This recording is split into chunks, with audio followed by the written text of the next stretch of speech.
Welcome back, everybody. Welcome back to Phil's Recap and Review. Tonight I'm going to be talking about the HBO shows and making a tier list of them. See where they all rank, because, I don't know, some of the HBO programming is some of my favorite shows ever put together, and this isn't necessarily a ranking order in the sense of what is the best one. Like, when it comes down to it, let me get right into this for those that haven't done something like this before. Basically, what am I gonna do? Did I already mess this up? I already messed the whole thing up this early on. There we go. So we're gonna be ranking them in this order.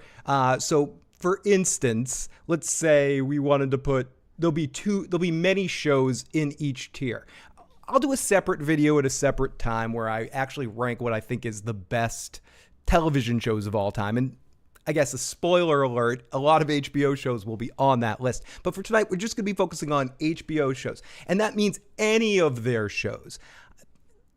It's a very exhaustive list. I was looking at the list of all of these HBO programming, and there is a ton of mother-grabbing shows. So I haven't seen all of them. So I'm going to focus mostly on the ones that I've seen, and then I'm going to rely on you because I'm not alone here tonight. Of course, I have with me some of the beautiful, some of the wonderful, some of the most amazing people. We got KC, we got Andrew, we got SMD, we got Peter Griffin, we got Luna, we got Centovia Major, who was in there a bit earlier as well, and we'll hopefully have some more people popping in and popping out all over the place talking about this tonight, because HBO, again, is one of my favorite creators of television shows, and whether that be little miniseries or documentaries, maybe won't look so much at documentary series, but the dramas, the comedies, the satirical stuff. We're going to be looking at a lot of them, talking. Some of it might be rapid fire where I just kind of go through just what I particularly think is the order and where these shows rank on our list here. And there might be some arguing over it. And of course, we'll get into the live chat with that and talk to you guys in there. And thank you to anyone that's joining me tonight. I know this is an unannounced stream. I just decided to come on live tonight and babble about something. I wasn't sure what to do, so I just randomly picked this. So we'll have some fun here tonight. Oh, Heineken, you bet your sweet bippy we're going to be talking about that one. Oh, Duzai, Magua. Mag, that was honestly the reason why I wanted to do this. Oh, whoops. Oh, God, we're throwing everything all over the place here. Oh, no. The reason why I wanted to do this, sorry, it's hot in here. The reason why I wanted to do this was because I'm sort of leaning myself into getting back and doing an Oz rewatch and some podcasts here talking about, I'm not sure if I'm going to do it episode by episode or season by season. And I kind of wanted to talk about Oz. So I think I'm doing this tonight just so I can put Oz at an S tier. I'm already telling you 3 that are givens. Like, they're the first 3 I'll probably talk about. Oz, The Wire, and The Sopranos. Those 3 are all S tier to me, the top tier.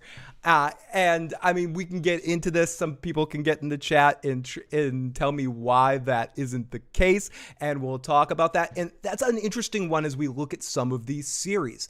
And even something like Oz, where I think I would take those first 3.5 seasons up against any dramatic series ever in existence. But 4 through 6 isn't bad, but it's not quite the best show on the planet. Some could argue that The Sopranos slows down a little bit as well. I would argue that The Wire does not. And I mean, maybe that last season a little bit, when they got the shortened last season. Some people, and I personally have a little issue with the McNulty serial killer plot. And there's going to be spoilers for pretty much every HBO series here that I've seen. And the ones I haven't seen, I'm okay with you spoiling in the live chat. So be prepared tonight. Strap on in. This I can put on my cape as the super spoiler tonight. I'm going to be spoiling a lot of shit tonight. But I think I'm not going to judge those series based on whether I think that they didn't necessarily end as strong as they could, but I will celebrate shows that did end as well when we get into shows like 6 Feet Under, which has one of the greatest endings of any series ever, and a consistency with that series from beginning to end that will that will fare itself well. I don't know. It's early on. I don't know. The alcohol hasn't kicked in. I can't talk yet.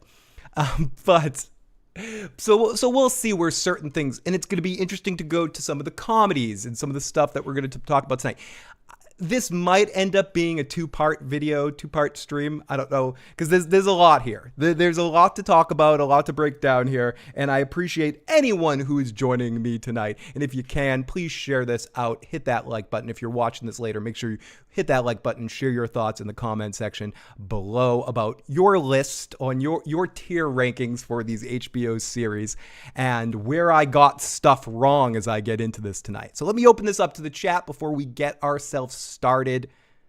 And I open up this list because, again, this is an exhaustive list. If I'm just looking in just the past, former programming, I'm not even looking at the current programming, just former programming, it's a shit ton. It's a shit ton.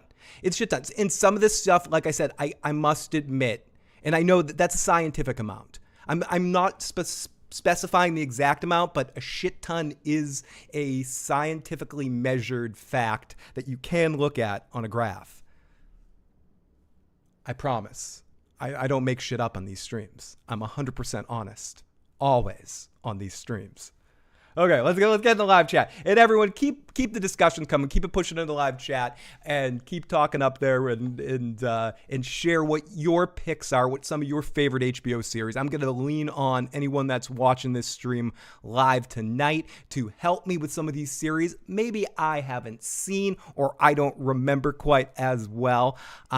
Series like I haven't seen The Deuce or His Dark Materials, or The Newsroom, or True Blood. So I'm going to need, or I've seen John from Cincinnati. I've seen Big Love. I've seen Rome. I've seen Deadwood. I've seen The Wire, Carnival. Okay, so I'm going over some of these lists. Some of these ones we might not talk about, like Philip Marlowe, Private Eye from 1983. I'm not going to talk about that one, or Maximum Security from 84.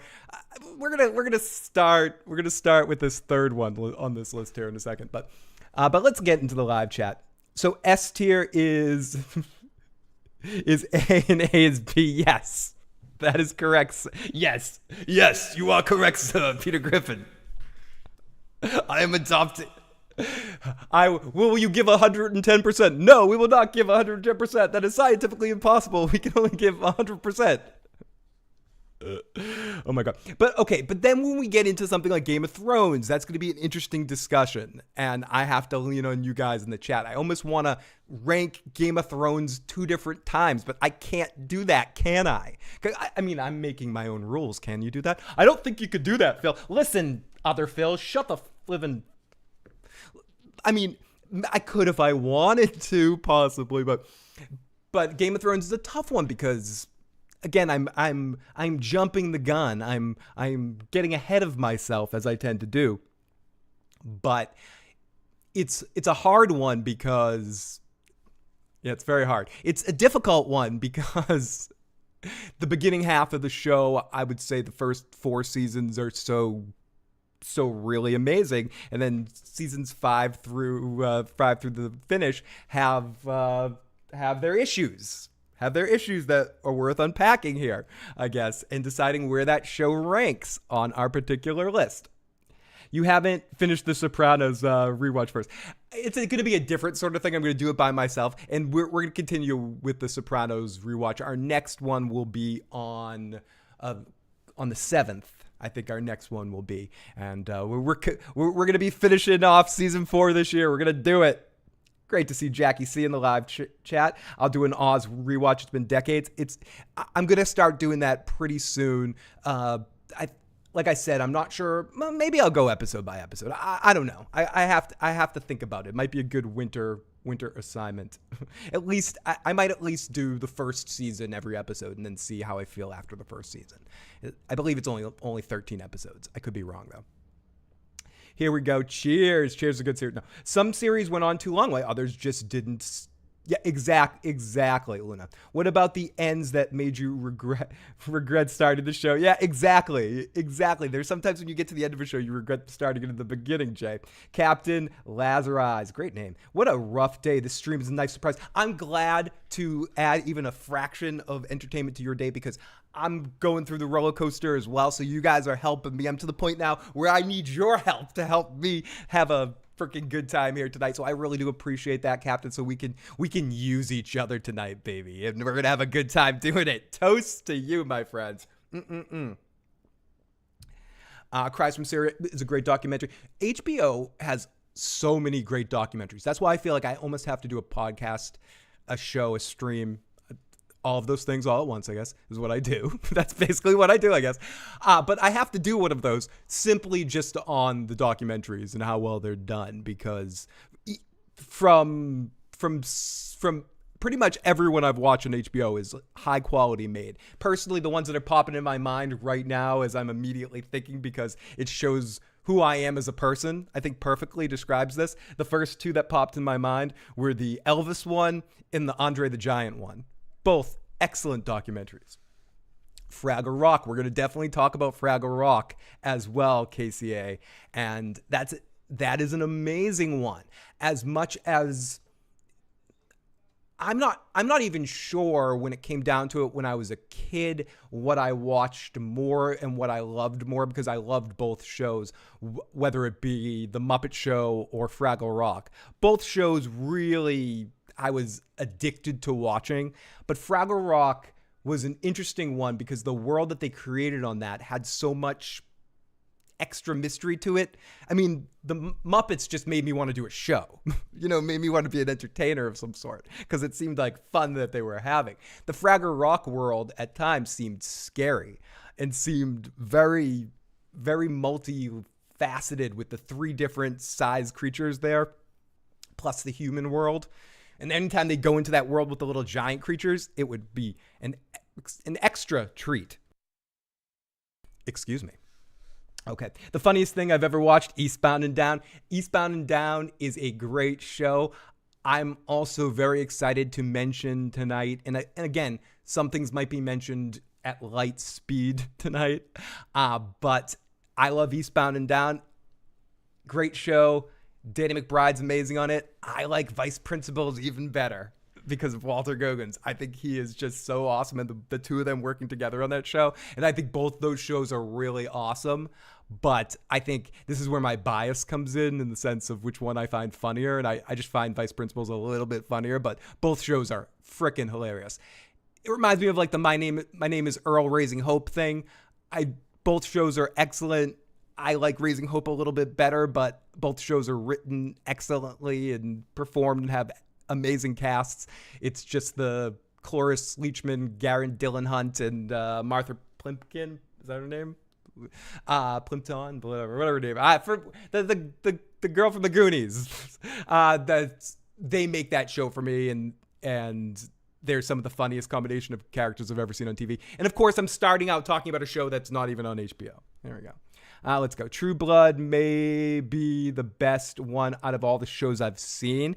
Interesting take, Jay, and we're going to get to that one. I'm going to have to rely on you guys for that. I'm also going to rely what I remember Carmine saying to me about True Blood as well, that it starts out excellent and it ends poorly as well. And people can agree or disagree with that. And I'm paraphrasing a little bit.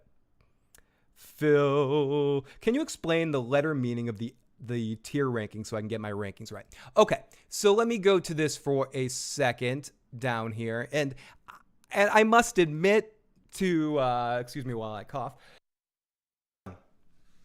I'm not sure exactly what the S means exactly. It might be, is it special or something? Or superior or extra? It's basically letter grades from school. I mean, there are no E's, but A is really freaking good. I mean, okay, we'll start out with F. Horrible, bad, trash, not worth it, don't watch it. E, a little bit better than that. E for everybody. Everyone can enjoy it. D, dandy, you passed. You made a show that was passable. C, you're getting better. Keeping it correct. You're doing it fine. Oh boy, it's B. That's, pretty good. But trust me, that show's gonna be ranked much higher than that. A is very freaking good, very awesome. Like, there's nothing wrong with being ranked A. A is some of the best things in the world, would be ranked A. S is special, superior, like a much higher, like extra special, the best of the best. Those shows go to Top Gun, and they train with the bald guy with the cigar in his mouth, going, Maverick, you can't get away with those stunts here. Oh, Sopranos, listen, The Wire can't get away with this. I'm getting too old for this shit. So that's ultimately where we're ranking what all these things mean. I mean, I'm stealing a video game thing of this. I mean, I'm sure it's done in other things, but I've mainly seen this done with like Smash Brothers characters. Of like, what's the S tier? And I think it got adopted to all video games, so people can correct me. I sound like Steve Martin and Martin Short and only murders in the building. Like, I'm all so out of touch. The kids call this a tier list. Yeah, okay. And I'm going to do it for you all tonight. That's right. Next, we're going to do an iceberg video. But no, which we might at some point. I actually thought about doing an iceberg video for HBO shows as well, and I might do that in a future episode. They're just fun kind of what-if scenarios to talk about. I might also do fake seasons of Survivor with characters, just weird games just to bridge the gap, as we're going to be in a little bit of a TV hole for a little bit until some new shows that we're going to cover on here. So I'm going to go back and talk about some old shows I love and play some silly games like this. I would agree with you, Jackie, and we're going to get to this. Casey, I appreciate us bouncing off each other to help make our days a little bit better. I haven't seen True Blood yet. I've almost started a few times, but a couple people that I've known that have watched it said don't start it because it ends terribly. I really like 6 Feet Under. I don't hear a lot of people talk about it. Well, we're going to be talking about it tonight, Captain. Hard Knocks, they were teams I hated, and I still watched a few seasons. You can rank it however you want. Can't remember. Amazing Stories, Tales from the Crypt. Dandy is awesome. Slightly entertaining. D, Do It. C, kind of cool. B, Bravo. A, awesome sauce. S, superior. Cream of the crop. You rise to the top. Mayor of Easttown. We're going to be talking about all these. That's My Name is Earl episode where he tries to recycle and go nuts about the classic episodes. And there's an amazing episode of Raising Hope where all those characters come back as well. Okay, so let's get into this. Let's not waste any more time. Let's open this up and start talking about where some of these shows rank. Now, this is an overwhelming task. And that's why I said we might have multiple episodes. This might be in 2 parts, because I could talk about the shows that are airing right now.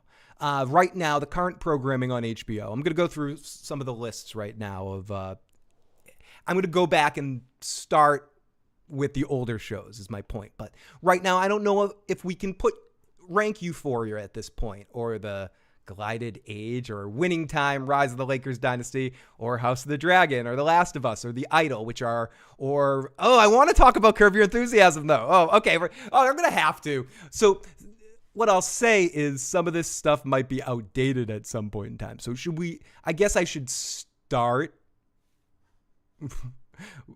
because I actually want to talk about Curb Your Enthusiasm, but I guess I can't because it's not technically over yet. And I guess I can't talk about True Detective or White Lotus because neither one is over yet.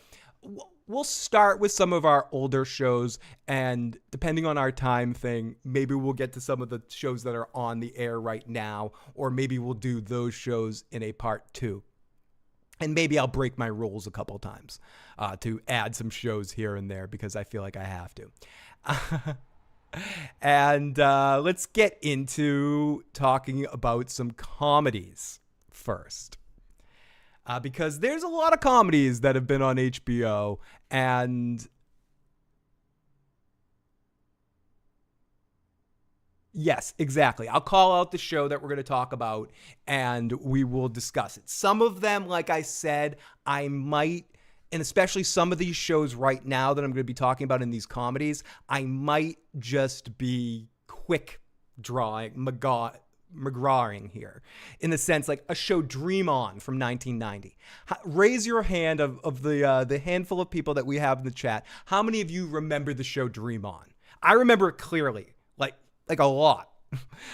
But I don't really need to talk about it too much. It was about a guy that he just went through a divorce. He was living alone. He had a lot of sex and it was graphic. And every time he was in uncomfortable situations, it would cut almost like JD and Scrubs to a flashback of some sort, but it wouldn't be an acted out thing. It would actually be a clip from an old movie that HBO owned at the time. So they'd like play a little clip of it. It was a way of repurposing the material. And I would put it as a C tier. So there's not much to say about that. Another show I can talk about isn't that Hung. It was probably Hung got influenced. I didn't see Hung. Is that similar to that show? So maybe it's sort of a spiritual successor to Dream On. Another show that I don't want to talk about too much, but I got to mention is First and 10. First and 10 was a football show that existed on HBO in the 80s. I guess the notorious wrinkle to it right now is that it starred O.J. Simpson in a big part on it, but it was also one of the early HBO shows before HBO became HBO and they were trying things out. It was just about this fictitious football team and they're in a fake professional league.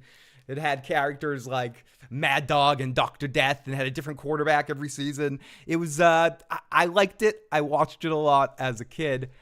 Again, I would rank it basically C tier. Like, and again, these are the shows I'm going to be talking more in depth when I get to 1998's, here we go, Sex and the City. Now, where does Sex and the City rank? For me, this is honestly in the show. I'm taking the movies out of it because honestly, I think the movies are trash for the most part. I'm sorry. And in some ways, it ruins what happens in the show. The awesome stuff that happens towards the end of the show. But I'm not sour or anything. But I feel like I'm trying to decide, honestly, I think it's at least A tier. I agree with Jackie C. My argument here is, does it, in the show, it's trying to tell, is it S tier?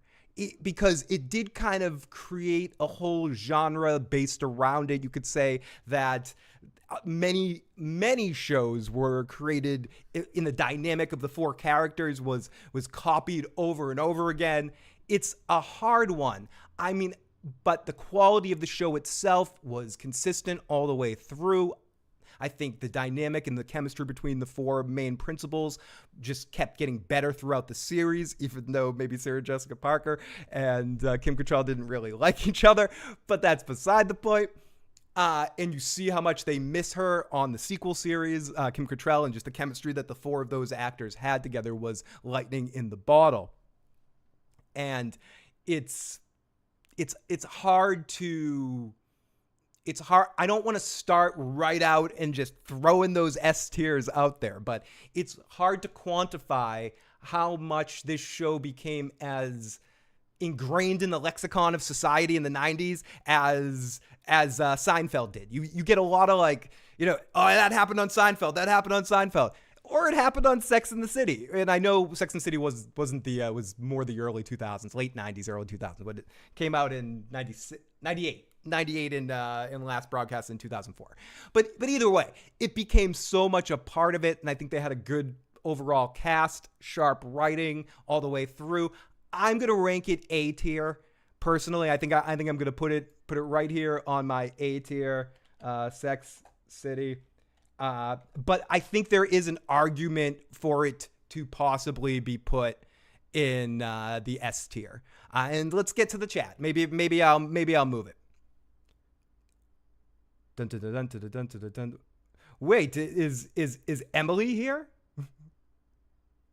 Oh, is the Emily watching right now? My cousin Emily. Hi, Emily. Great to see you in the live chat. I almost feel like you could be on this show with me tonight. I mean, I feel like if I knew you'd be watching, I would have just had you and Pete on for this one. While I think Sex and the City is S tier for its groundbreaking at the time, I don't think it holds up on a rewatch. I would agree with that as well. It's as many times as some of these shows that I look at on this list, I go back and rewatch. I've never gone to rewatch the Sex and the City show. And is that because I hate the movie so much? Maybe it is. Maybe it is, Pete. Maybe it is. Maybe the movies are just trash. I was talking about First and 10. Oh, and by the way, if anybody wants to call in, I forgot to mention that. If you want to call on in and leave a voicemail about some of your picks on this goddamn list of mine, you can do that at 781-990-8509. In fact, that number's on the screen in case you can't really understand me because I talk too goddamn fast. Jackie C says, I've rewatched Sex and the City a lot, but she does agree that the movies suck. So we're putting it as A tier. I think, and yes, I did just put Sex City. I was going to put Sexy City, but I'm not quite there yet. Oh, we got Pete in the live chat too. We got both of you guys in the live chat. Thank you guys for joining me tonight for this impromptu stream. We appreciate you guys bouncing in here anytime you can. Okay, so I talked about First and 10. I talked about Dream On, shows that not a lot of people have seen. I am going to be going through all of these, going up and down. I'm not going to be talking about every single series on HBO that ever existed, but I am going to be talking about a lot of them, and I need your help because I haven't seen all of them. So if there's one that I have, like a show like Veep, I've never watched Veep. I love Julia Louis-Dreyfus. I really do. I think she's awesome. I think she's one of the most hilarious people on the planet. And I like Buster Bluth over there, Tony Hale. I think he's funny as... Why can't I say fuck? I think he's funny as fuck, because fucking can be funny. But I don't watch Veep. And anytime I've tried to get into it, I haven't quite gotten there with the show. But I do know it's good. It always wins awards. So I need a Veep fan. Is anyone out there watching us or calling on in at any point in time? Is anyone a Veep fan? Because if you are, I want to hear from you, and I want to know where I should rank this show on that list. So let me move on to something else that I feel similarly about. Silicon Valley. I know it has a ton of fans. Where do you Silicon Valley fans put that damn show? Okay. Let's get into it because Precious Gemstones, Vice Principals are good. Percy Garcia. I was just going to sound really Boston when I said your name, Percy. To say, Percy Garcia, I'm drinking something, so my Boston accent's coming out, dude.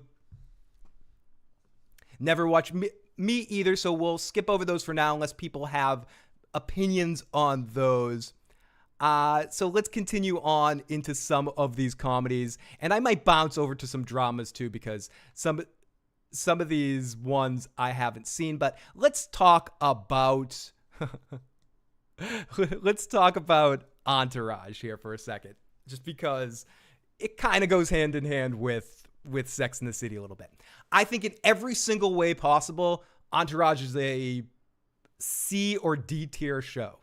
I can't put it past either of those ones. The question here about Entourage is it a D tier show or does Jeremy Piven's performance on the show and Johnny fucking Drama, let's say, forget everyone else, does Kevin Dillon's Johnny Drama push Entourage to C? Because so much of that show sucks. But those two characters are really entertaining television characters, and they're worth tuning in every week. Just watching Kevin Dillon on my screen going, victory! And the character of Johnny Drama is so amazing that friend of the show and TikTok sensation, The Walking David, named his dog Johnny Drama. I mean, Johnny Drama is one of the greatest television characters of all time, and I'll fight you to the death of you. Fight you to the death. Fight you to the death. I'll die on that hill. That's what I meant to say. That's what I'm trying to say here. I had to see. This is how much alcohol I've had right now. I mean, this is all vodka, but and now some's on my bail. But I would have to say that Kevin Dillon is S tier. Jeremy Piven's A tier on that show. He has some great moments. He gave the single-handedly greatest mushrooms on screen performance I've ever seen in my life, where I'm like, yeah, that guy's done mushrooms before. You know, sometimes you see people tripping on screen or being drunk. You could be like, that person doesn't drink, or that person's never tripped before. And they're just going, hey, I'm tripping out. What, dude? You know, some shit like that. But no, these motherfuckers...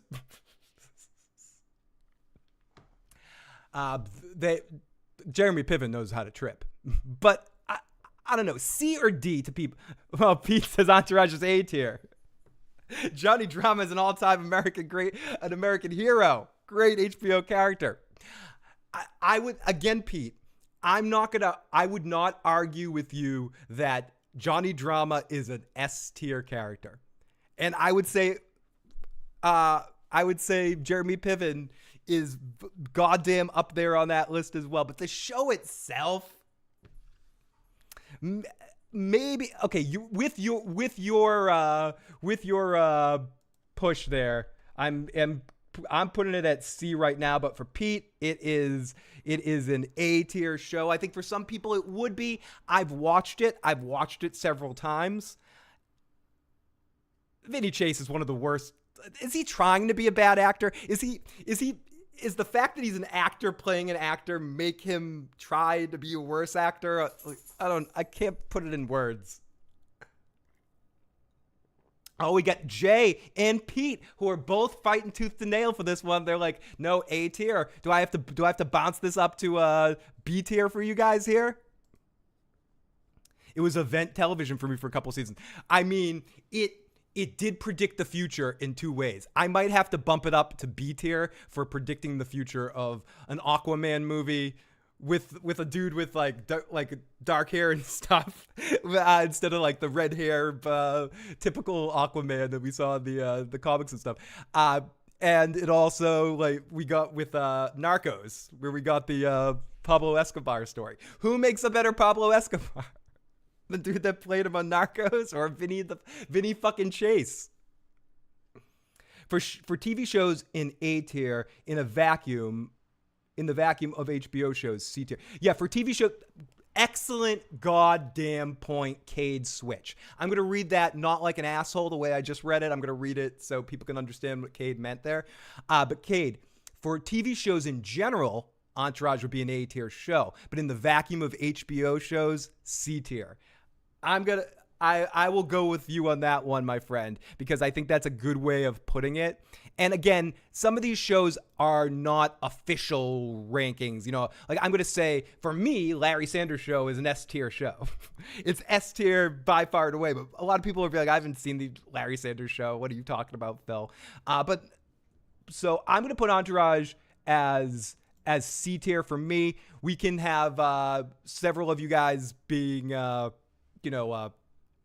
picketing this stream, and this is just my list. This isn't the official list.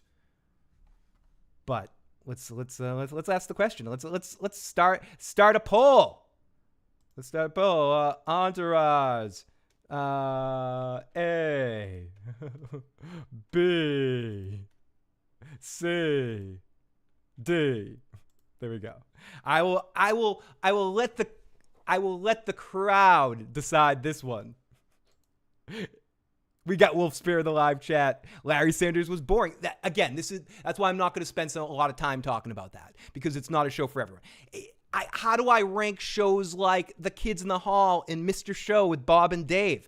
I mean, for the types of shows that they were trying to tell, I'm not going to judge your comedy taste. I'm not going to. Some people might watch The Kids in the Hall and say that's the worst trash in the world. I think they're funny as fuck.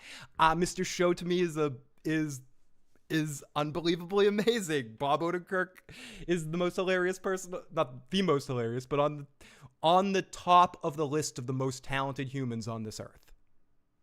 As a writer on Saturday Night Live, he wrote some of the greatest sketches. On Mr. Show, he wrote some amazing sketches. His performances as a comedic actor are top notch. He has Phil Hartman upside, especially on on stuff he does with Mr. Show, playing a lot of, characters like this. And then he goes and gives some of the best acting performances of all time in Better Call Saul. And and then he turned into an action hero in whatever the hell that movie was that he was an action hero in. So, I mean, I rank those shows high, but I'm not going to spend a lot of time talking about them.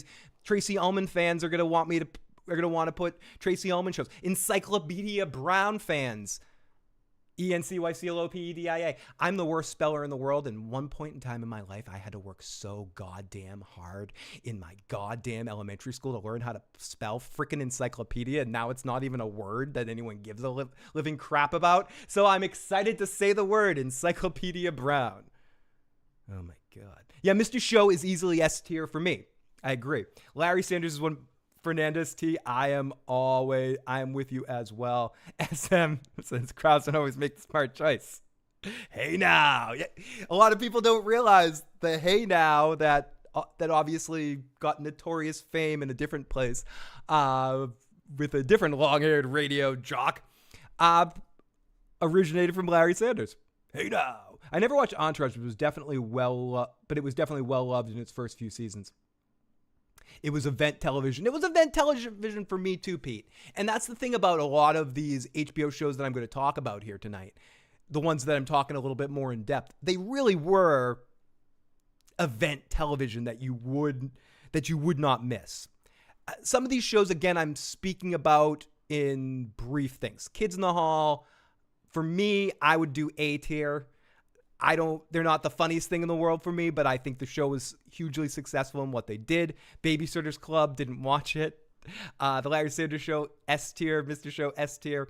Arliss, I don't remember Arliss. If anyone has any choice, I'd love to hear your thoughts in the live chat. The Tenacious D Show and the Flight of the Conchords Show, I'm both giving S tiers. Now, I mean, realistically, shows like that I'd probably give A and B tiers. I'm giving S tiers because I'm loving it. I'm not even putting them on the list. So far right now, the only two that are actually on the list are Sex and the City and Entourage.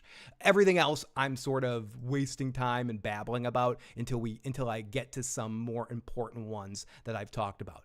And here we go with one of those. Now, should I just get it out of the way? Let's get these big three out of the way. Now, The Sopranos. The Sopranos is easily S tier for me. It's not even a conversation. I think it's at that table sitting there. And yeah, I'm just out of nowhere where we're bringing up The Sopranos. Maybe I'm biased to Tony. Maybe I'm blind. But to me, in some ways, for a in-depth character study into someone's psyche, into the inner workings, and almost using up a genre. Before The Sopranos, you'd almost every year get a Italian mafia kind of movie situation. When The Sopranos came out, and after it's finished, I don't know the metrics or the numbers for it, but no one's really tried it. And you can't, because they've done it. They did it. I mean, South Park did it great. Simpsons did it. You'd almost have to do that. You don't even have to say Sopranos did it. Sopranos did it.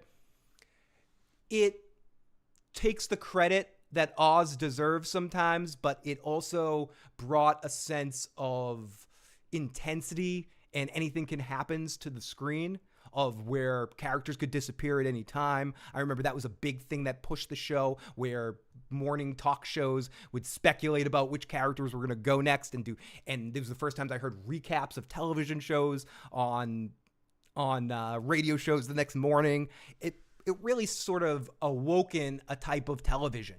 As much as I might want to give that credit to Oz or Deep Space Nine, or when I talked to Ernie Hudson himself, and I was talking about Oz, and I'm like, Oz started it all. He goes, no, St. Elsewhere started it all. And that's where we all met each other. That's where I met Tom Fontana. That's where we all sort of started. You could argue that maybe X-Files kind of helped guide that in a little bit too. There's a lot, but in the sense that there was a lot of rock and roll that was famous And a lot of people deserve the credit as people that originated, people like Buddy Holly and Chuck Berry and Richie Valens and the Big Bopper and all these people. Rock and roll became rock and roll when the hips McGillicuddy over there started shaking the hips on the Ed Sullivan Show. And The Sopranos is that, but it also backs it up. And you know what The Sopranos also is? On top of being dramatic as fuck and really intense and getting your heart racing when you watch it, it is funny. That's why I'm talking about it mixed in with the comedies, because especially for those first early seasons, you could argue it was a dark comedy. It's that funny. The character of Corrado Soprano, Junior Soprano, is as hilarious as Larry David. They do a whole thing with it on the show where him and Bobby are like Larry and Jeff. And Christopher is also incredibly funny. Tony, in his therapy sessions, is like spitting out stand-up comedy sometimes, where he wants to punch the happy little wanderer in the fucking face. It's a funny show, and it goes deep and it goes dark at the end, real dark, and it takes you on places that you don't always want to go. Does all of it hold up to the end? Some of the later seasons drag. The Kevin Finnery thing could have maybe went on a little bit too long. And I remember at the time when I was watching it live, it was a real pain in the ass waiting that big gap for part A and part B there. I like the ending. I thought I liked it at the time, and I think I always read it as Tony died. Matt and I will talk about that when we finally get to it and break it down more in depth. I think members only guy shot him, and I think they set it up a couple times where Bobby says the thing to him about, I think it just stops. Is it Bobby or so? Yeah. Or where everything shuts off or whatever. And they even flash to it at a different point in time to kind of remind you of that.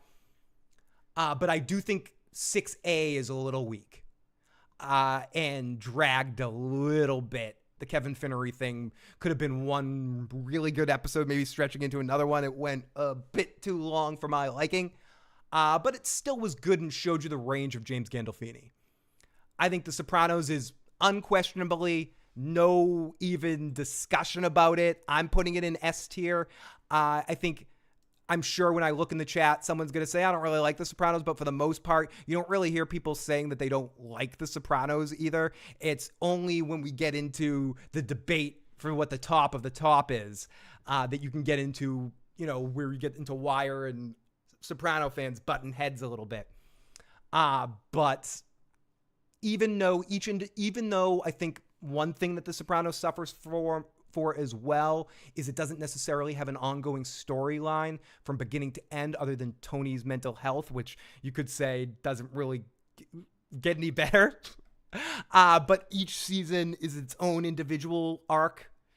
And I think that's unique to The Sopranos in the way that things do tie in together. But I think after season 3, they really needed to pivot because so much of the show, I think, would have culminated in how he dealt with Livia.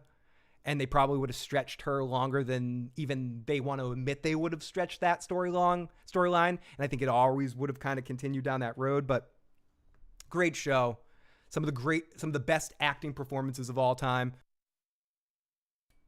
James Gandolfini, Edie Falco, top of that list, but also Junior Soprano and Michael Imperioli. I mean, you got a lot of other really good performances. You got people that aren't actors playing really important roles, and you got people that play certain types of roles really well, doing great jobs, just being cast amazingly, like Polly Walnuts, for instance.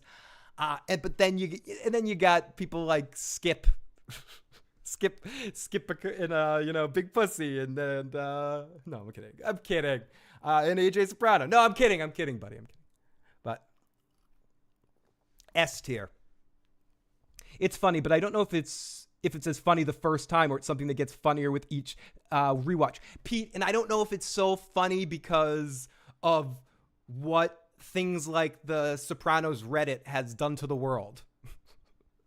The happiest place on earth, or Soprano memes, which have permeated and kept the show as relevant today, and maybe even more relevant than it ever was.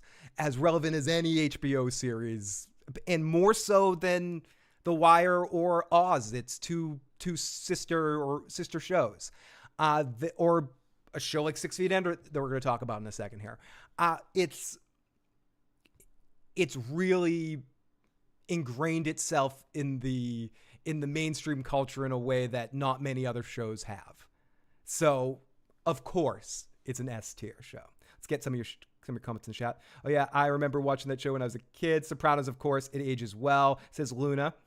Jackie, Babysitter's Club, like the book series. I never knew it was HBO. And oh my goodness, I haven't watched it either, but I do have to check that out. Okay, so let's get through some of these great HBO series and I have to argue my way out of giving all of them S tiers. But before we do that, let's listen to, we got a voicemail from our good buddy Jay. Let's see what Jay has to say.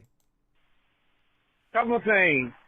Spawn, the animated series, should be the number one in the S tier list, above anything else you want to rank, including your beloved The Wire. Oh. Two, I'm starting to remember, like, your speech is starting to remembering certain shows.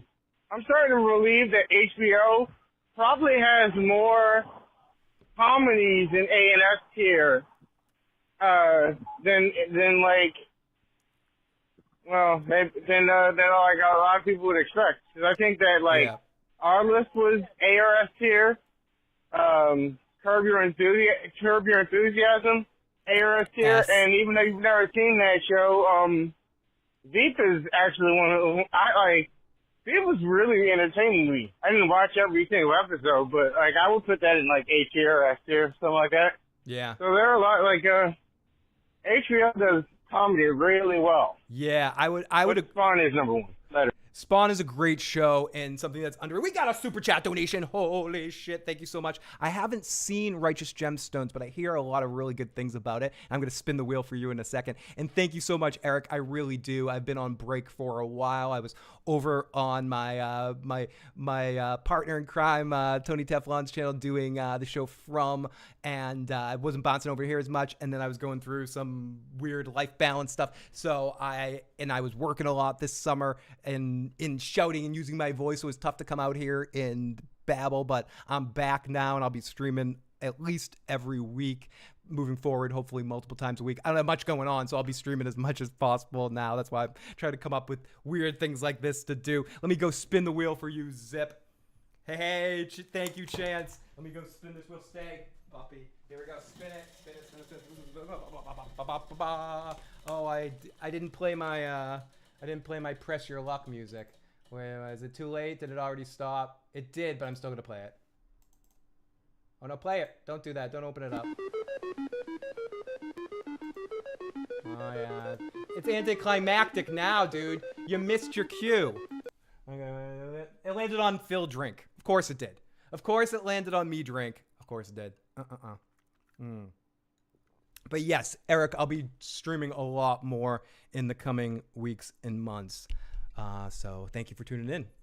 And thank you so much. Oh, I can recognize it. I can now heart the super chat. Oh, that's so sweet.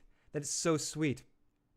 But yeah, Pete, I don't know how much The Sopranos is as funny the first time. I think it's more shocking that people are saying these things. And I would also echo what Jay was saying in his message. HBO's comedies, that's why I sort of was yada-yadding through so many of them, because there's so many of them I would just put A or S, just because they're so good at what they're trying to do. But it's about what you find funny. Like Eastbound and Down. There's not much I can say about that except it's fucking hilarious. It's an A-tier comedy in what it's trying to do. Some people might say it's perfect, and I would say the same thing about Vice Principals. It's just really, really funny. Tenacious D, The Flight of the Conchords show, the Ali G show. I haven't watched Hung, so I can't really speak to it. I haven't watched Girls. Veep, as Jay was saying, keeps winning Oscars and shit. Curb Your Enthusiasm, I would put that as S tier because I think it's the best of those improv kind of shows. Silicon Valley, I know a lot of people would put that as B or A tier as well. Barry is another show that I want to talk about, but I haven't watched it. I know it ends really poorly. I was watching a video of Preston talking about that. And I don't... But I know the first couple of seasons of it were pretty damn good. So I don't know really where to rank that one.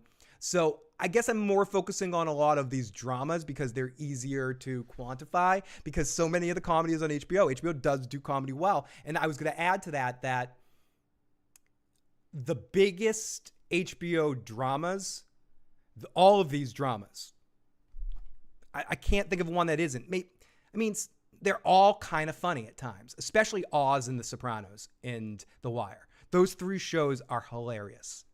If The Wire, the humor's a little bit drier, but it's there. And Sopranos is straight up comedy sometimes, like satire comedy. And Oz is just gallows humor at its worst. And it continues to be ridiculously funny at times. And some characters are even funnier than others.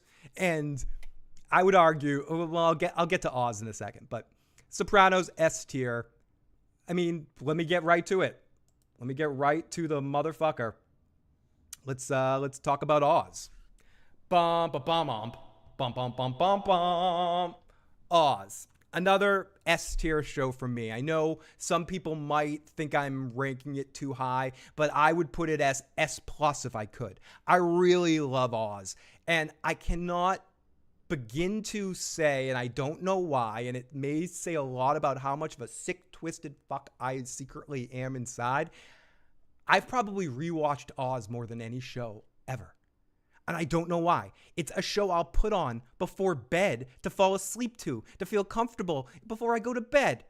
It's in the mix with other shows. And the other shows I watch are like lighthearted comedies or horrible reality shows that I've seen 1,000 times, like Survivor or The Real World or fucking Jersey Shore, some trash like that. Or it's some sort of a Big Brother or some shit that I've seen, like a season of something I've seen so I don't pay attention to it enough. And then I'll be watching, and then I'll decide to put Oz, and I'll wake up and then Vern's sticking a pool cue through somebody. It's a dark, twisted show. At times it's like you're watching a theatrical show. It's starring, if people don't know, anyone that watches the show from, Harold Perrineau is the Greek chorus of the show and one of the stars. I didn't drink when the wheel landed. Let me even drink that. Has probably one of the most, from top to bottom, most talented casts ever put together. A lot of them weren't on the show very long, but they're all so goddamn talented. I was harassing my cousin on the street this morning, screaming to him about Oz, but Oz doesn't get the love historically like some of these other HBO shows. Even The Wire or 6 Feet Under. I feel like Oz is still forgotten about when it comes to all of those. I think so much of it is because of the graphic nature of the show, the fact that so many of your television treasures that are in modern day TV, that are the nice dad from Juno, the J.K. Simmons, Omni-Man is kind of bringing him back a little bit, is bringing Vern back a little bit, but he's generally speaking, when you see J.K. Simmons in something, he's always awesome. Jonah Jameson, of course, is one of his most popular roles in modern age, but he's just a darling. Everyone loves J.K. Simmons. You watch him on Oz, you're not gonna love him. He plays one of the most horrifying villains you've ever seen in anything ever on Oz, and it's so goddamn convincing that the first time I watched it, I thought they cast like someone who was really one of those dudes. He was that goddamn convincing in that role. And you could say that about a lot of the characters in Oz. Yes, it was over the top sometimes, but within that over the top nature, each one of these characters was so goddamn believable. And then so many of them are so famous right now for being these television treasures, whether you get Miguel Alvarez on the Arrow show or the Flash show. I think it was Arrow. I'm still trying to remember. I was talking about it earlier and I forget.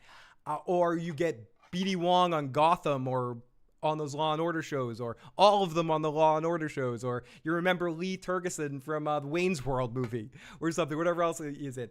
All these actors are in other things, or Ryan O'Reilly from the what's his commercials? What is he? If anyone is a deep Oz fan, a deep Oz cut is in those commercials that Ryan O'Reilly does for an insurance company. Which insurance company is it? Someone in the chat that knows what the hell I'm talking about, let me know.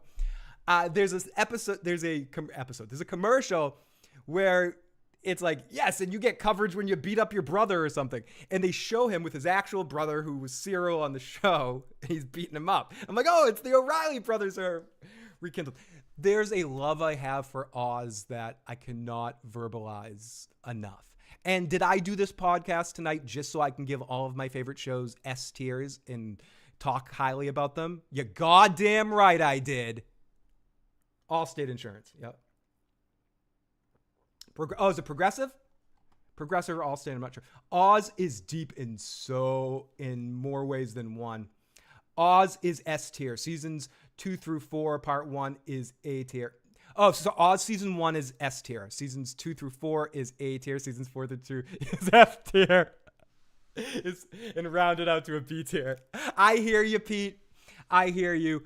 I would say that I wouldn't be too far off what you're saying, except I would say seasons 1 through 4, part 4A, because it's a specific moment in time that fucked Oz up. And it's the Sopranos' fault, because they wanted to wait some time for another season. So HBO demanded Tom Fontana write another half a season quickly. So that's why you got weird shit like that aging drug and some other crazy shit that showed up. Oz is not a consistent show. I might be blinded by their highest height, but I think I'm playing this game, except when I'm not doing it this way because I break my own fucking rules, is that I'm doing it in a way that I'm celebrating these shows at their height. You know, so like with Oz, for instance, I'm celebrating it at its highest high. But I would say for me personally, 3.5 seasons are S tier, and then the rest could easily be F tier. It gets pretty bad. By the end, when you got people walking through the maze, I don't want to talk about too many spoilers with Oz, but once Burr showed up, I think everything started to kind of go downhill. I think you could have easily ended the show on that big, huge character death that you had right before that. I mean, I said I'm spoiling everything, so I don't give. If you haven't watched Oz by now, what you're waiting for? You Oz fans, you know what I'm talking about. The big, huge death at the end of that season 4 arc with the prison being taken over by Querns and stuff. When the big culmination of all of that could have been the end of the series. But I love it. S for Oz as well. Luna, great to see. Oz was such a wild show, like a fever fucking dream. Great to see all of you guys joining us tonight. Thank you so much for joining me. And if you want to call on in, you can share your thoughts at 781-990-8509. What was I going to say? I did invite Joe and Tony to join me tonight, but I don't expect either of them. But maybe they may pop in before the end of the show. I know Joe is dealing with some life stuff, and Tony is working on his book this weekend. So we might be on our own tonight. But I very might, every once in a while, if you see me going over here, I'm looking in to see if either of those gentlemen have popped in. But let's continue on here tonight. Beecher in Wild. Oh, what a... We got Kelly Johnson with the Super Chat donation. Kelly, what about you? What about my love for Kurtzman's Star Trek? Kurtzman's Star Trek can go fuck itself. There's a reason why Picard is the first good Star Trek since the Orville. Because, and I know Strange New Worlds has its fans. I haven't watched it. I can't speak to it. And it's probably a good show, and I don't even know how much Alex Kurtzman has to do with it. But Picard season 3 was handled by a different creative team, even though it might have been funded by that Kurtzman crap. And so you see, when you get the bumbling Trek handlings of that dude out of the way, you get much more smoothing sailing. Okay, so let's just get this out of the way right the fuck now. I miss Joe as well. It's tough to wrangle Joe when I'm not actually talking about a show. We got, holy living fuck. We've got live from Melmac, the one and only, my friend and yours, back from a kitty cat smorgasbord down at the hometown buffet on Melmac Street. It hasn't closed in Melmac. We got the one and only Gordon Shumway, Alf. Great to see you, buddy. Best Star Trek was Into Darkness. Oh, you're trolling me. Yes, that's his name, Terry Metalocalis. Terry Metalus. Metylus. Mutamoodies. Okay, so let's get through let's get to the last one here on the big three list, because it's the ones I'm not budging on because it's my list and I'm sticking to it. Ski you guys, I'm sitting in my home. It's the one that oh my god, Inglewood Rose, thank you so much for being the only other person for making me not feel as old, because you actually remember Dream On and how amazing it actually was at the time you're watching it. I bet it wouldn't hold up, but at the time I remember like watching Leisure Suit Larry alive, and those cuts to all the clips that he was seeing of the movies and the old shows was so important to the way How I Met Your Mother and Scrubs later used that same device in different ways, but still used it. But yeah. So the last of the big three that I'm going to put on this list just right away onto this list and not argue about it is The Wire. I mean, let's not cut through sandwiches here. Whoa, holy hogwash, Batman. We got some super chats and some stuff to catch to up in a second. And we got Luna, who just became a member, giving us an 8th of support. Thank you, Luna. Also, I wanted to add that for our members, sometimes I do drunk streams. After a stream, I'll do another stream, and they'll be live when they exist, and then I'm going to put them private just for you guys. They're the podcast called Just For You Guys.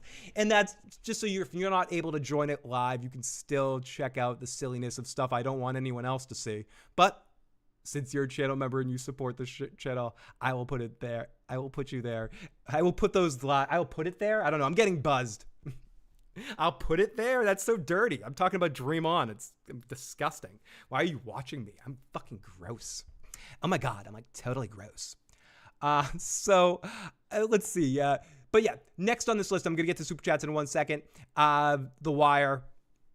What else can I say about The Wire? I feel like Tony and I are way overdue on both of our channels in different ways. I know he wants to do something eventually on his channel, and I want to do something here. So maybe we can do a coordinated part 1, part 2 situation. But The Wire is, to some people, the greatest television show of all time. I don't know if I quite agree with that, but it's hard to argue it. It's high quality. It's really well done. It's not much I can say about it, except it's one of the shows that truly makes you feel like you're watching a show without a star. And you're watching a show that is beyond just a single character. It's about the city. It's truly about the city. Other shows have tried to do this. Lost had tried to be about the island, but no, it's a show about certain characters, certain things, but when you're watching The Wire, it's truly about Baltimore. I'm sorry to anyone from Maryland that for that horrible pronunciation. It's true. It's about Baltimore, and yes, McNulty is kind of a default main character, but he disappears for half the show at one point in time, for a whole season and a half. In another season, he's just on a boat. But it's just so many interesting characters, so many amazingly iconic moments.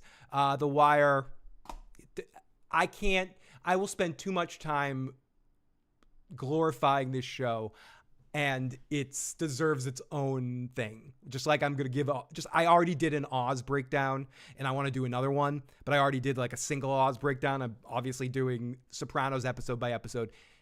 To truly talk about The Wire, I need to just talk about The Wire, season by season. Again, each season is individualistic to itself, but also the whole Wire is one overall story. That's where one of the ways it trumps The Sopranos. I feel like The Wire has an overall arc that starts at the beginning of the series and ends in that final montage that you see the cycle happen. And the way the characters become other characters right before your eyes, and the seamless way that it happens. Perfect writing, perfect history throughout. I cannot say enough amazing things about The Wire. So, Phil, should Batman the Animated Series revive or be laid to rest? I know they've talked several times about it returning, and this is HBO relevant because if it came back, it was going to be an HBO series. I think with the unfortunate passing of Kevin Conroy, for me, it's tough to revisit that universe again. And also, we've recently, in the last couple of days, lost the original actress that played Harley Quinn. I don't think Hamill's going to do it anymore without Conroy. So it's hard for me to want more from that particular universe. That said, I like that creative team when they make those one-off movies. I think some are better than others. And I wouldn't mind a new Batman series with the same creative team, just a different canon. Because if you're going to go back and tap into that same world, into the DCAU, you should, I know people can say, oh, it's a voice actor. No, Kevin Conroy is the goddamn Batman. He is there's no one in that universe that can pull that off. I'm sorry. I'm biased. I'm bullish on this one. No, you can't. Conroy needs to be the Batman and Hamill needs to be the Joker. Done. No, but I do wish for it to. I wish they did more at one point in time when they were talking about it, when they still had a chance. And if they said, "Oh, Kevin Conroy already recorded a whole season," I would be tickled pink. Luna, thank you so much for becoming a member. S tier shows The Wire, White Lotus, Boardwalk Empire, let me scroll back up. Oh my goodness. Deadwood, Mayor of Easttown, Succession, Rome, Lovecraft County, Treme, Raised by Wolves. Some of those shows I haven't seen, but most of the ones on that list are definitely going to be bordering on S tier for me. That's what I was saying. Like, I feel like, am I just going to be going around giving a bunch of A and S tier ratings? Maybe I am. But when I do this for Netflix, I'm not going to be doing that. So it is something to be said about the quality of HBO series right now. But welcome so much for being a channel member, Kelly. Let me get off my butt here and spin this wheel again and move this wheel a little closer for you guys so I can spin it from my seat. Don't have to keep getting up because I appreciate these super chats, Kelly. I really do. I do, my friend. Let me spin this shit right now. Spin the wheel. Make a donation, get a spin. That's a go. Rome is amazing. I don't know. What's it gonna land on? Kelly, you get to pick what I do. You know, you can pick anything. You know, which means ask me a question and I'll answer any question. Not like I won't do that anyway, but you basically get a free super chat. So at me in a question and I'll make sure I answer it for you. Thank you. Not new. 10 months and a pay. Thank you, Luna. Luna is one of the greatest channel members I have, supports the channel in so many ways, and I'm so lucky to have all of you guys. But even I appreciate it. Times are tough these days, and every little dollar counts and helps me be able to keep doing this. So I cannot give enough thanks. And everyone, wherever you are right now, raise your fucking drink to Luna and let's give a toast. And yeah, I'm sipping for straw, you motherfuckers. Yum. Dun, dun, dun, dun. Ben's ex-wife and Dream On was super hottie. Omar, Marla, Avon, Stringer Bell, all amazing characters.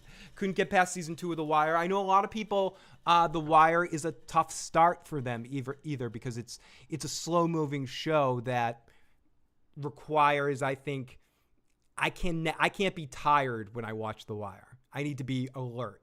Better Call Saul is a similar show. And that's how it actually came up earlier in my discussion earlier with my cousin Pete. Better Call Saul is a show I want to be alert when I'm watching it. Oh, God. Joe has to drink, and Joe's not here, so I'm going to drink for Joe.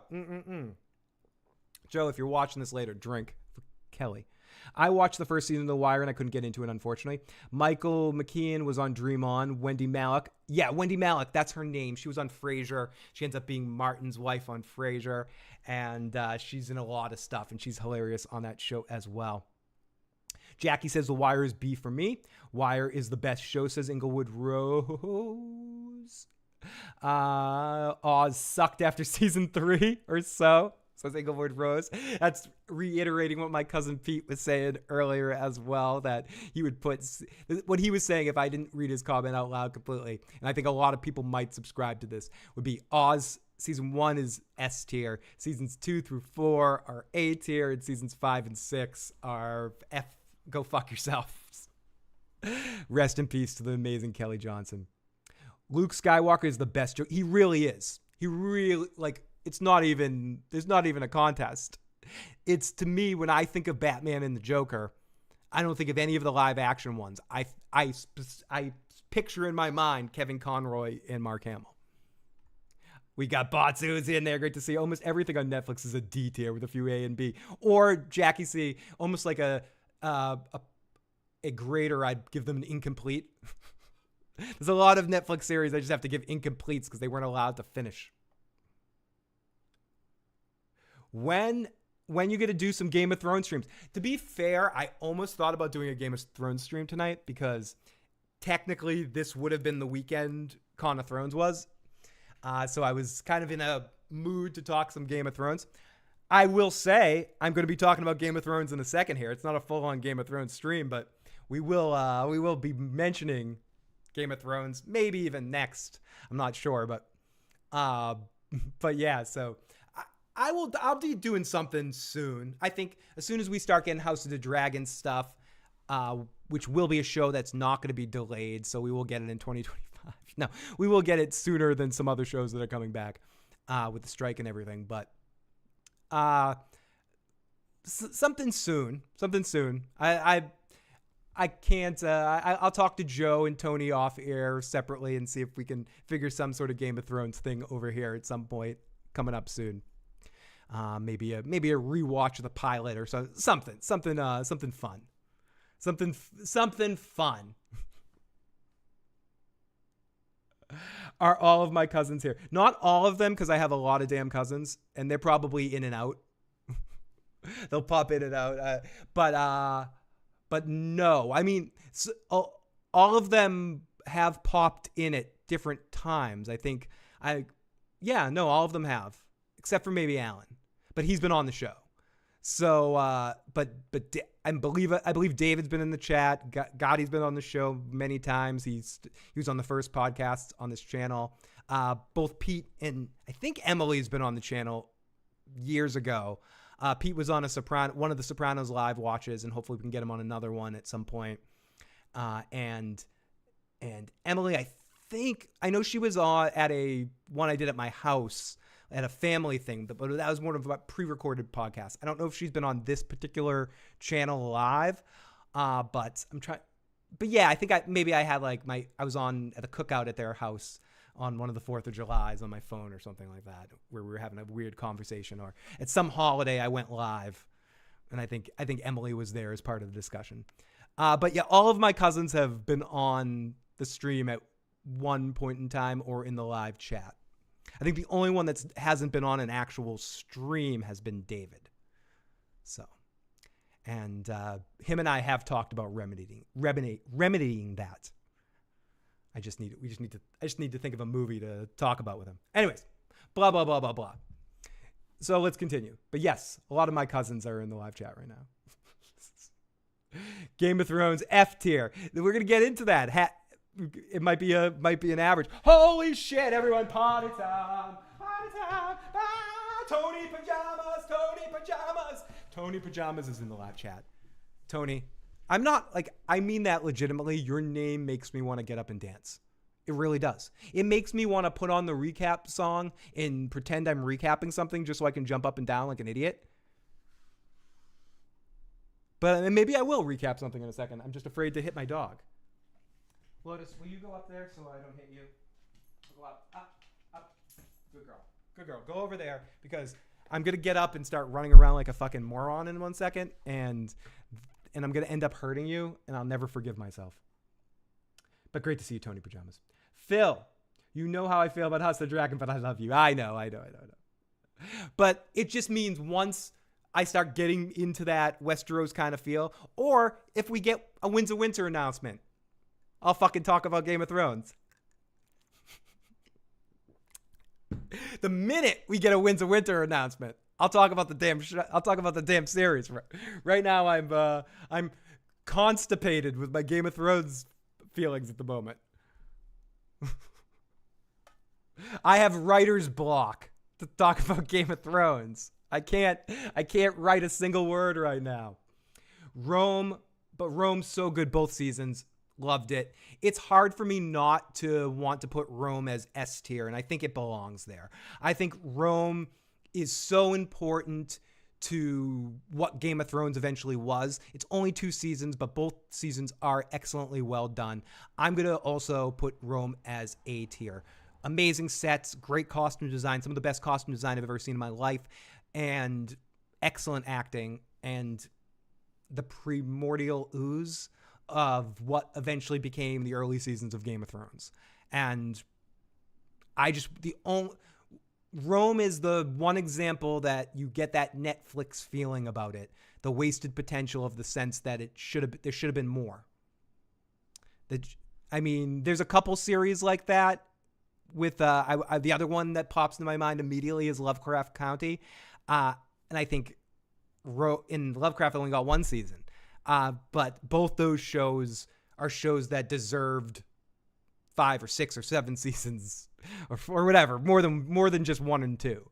But they're both S tier level shows in what they were trying to do. So I have no problem putting Rome there. I guess you will never talk about Game of Thrones in that case. I will definitely talk about Game of Thrones. And you bet your ass the Snow show is going to happen, and that will get Joe and Katie out of retirement to talk about Jon Snow. And at least Joe, and hopefully we'll get a crow flying in for that one as well.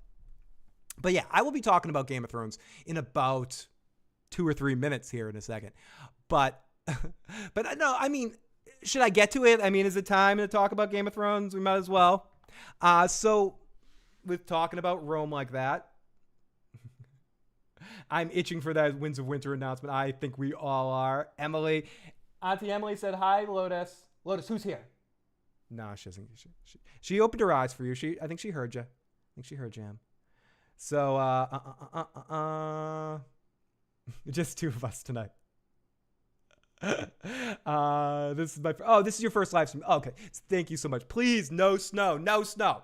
So, no, let's wait to talk about Game of Thrones because I want to get rid of a couple of obvious ones. We're going to hold up on Game of Thrones. I know people are like, oh my God, Phil, come on. Vinyl. I'm going to give Vinyl a C tier. C tier for Vinyl. No, D tier for Vinyl. Fucking D tier. Maybe E. Maybe F. Fuck Vinyl. I really hated Vinyl. That show sucked. It was stupid. And I know some people might like it, but I don't like it. I didn't like that actor that was the main actor on it because he was in the worst season of Boardwalk Empire. The rest of Boardwalk Empire is an S tier. That 1 season of Boardwalk Empire with that psycho idiot, the star of Vinyl, was an F tier, which brings Boardwalk down to a... No. Boardwalk might, in fact, be another S tier show, but I think it's a little uneven for me. Again, there's some stuff in it that I think it wraps up a little too quick towards the end of it. But when it's good, it's so goddamn good. When it's good, it might be one of the HBO's best shows. So it's tough for me. This is one of those A versus S ones for me with Boardwalk Empire. What do you guys think about it in the chat? Boardwalk Empire, S or A? S or A? Bobby Carnival. Yeah, Bobby Carnival. I don't like him. I don't fucking like Bobby Carnival. I don't like him. I don't like what he does. I don't like the way he works. I don't like his style. I'm just not a fan. My instinct is to put Boardwalk in the A tier because I don't think it's quite as good as some of the other HBO shows in the list for the longevity of the series. I legitimately skip the Bobby Carnival season when I do rewatches.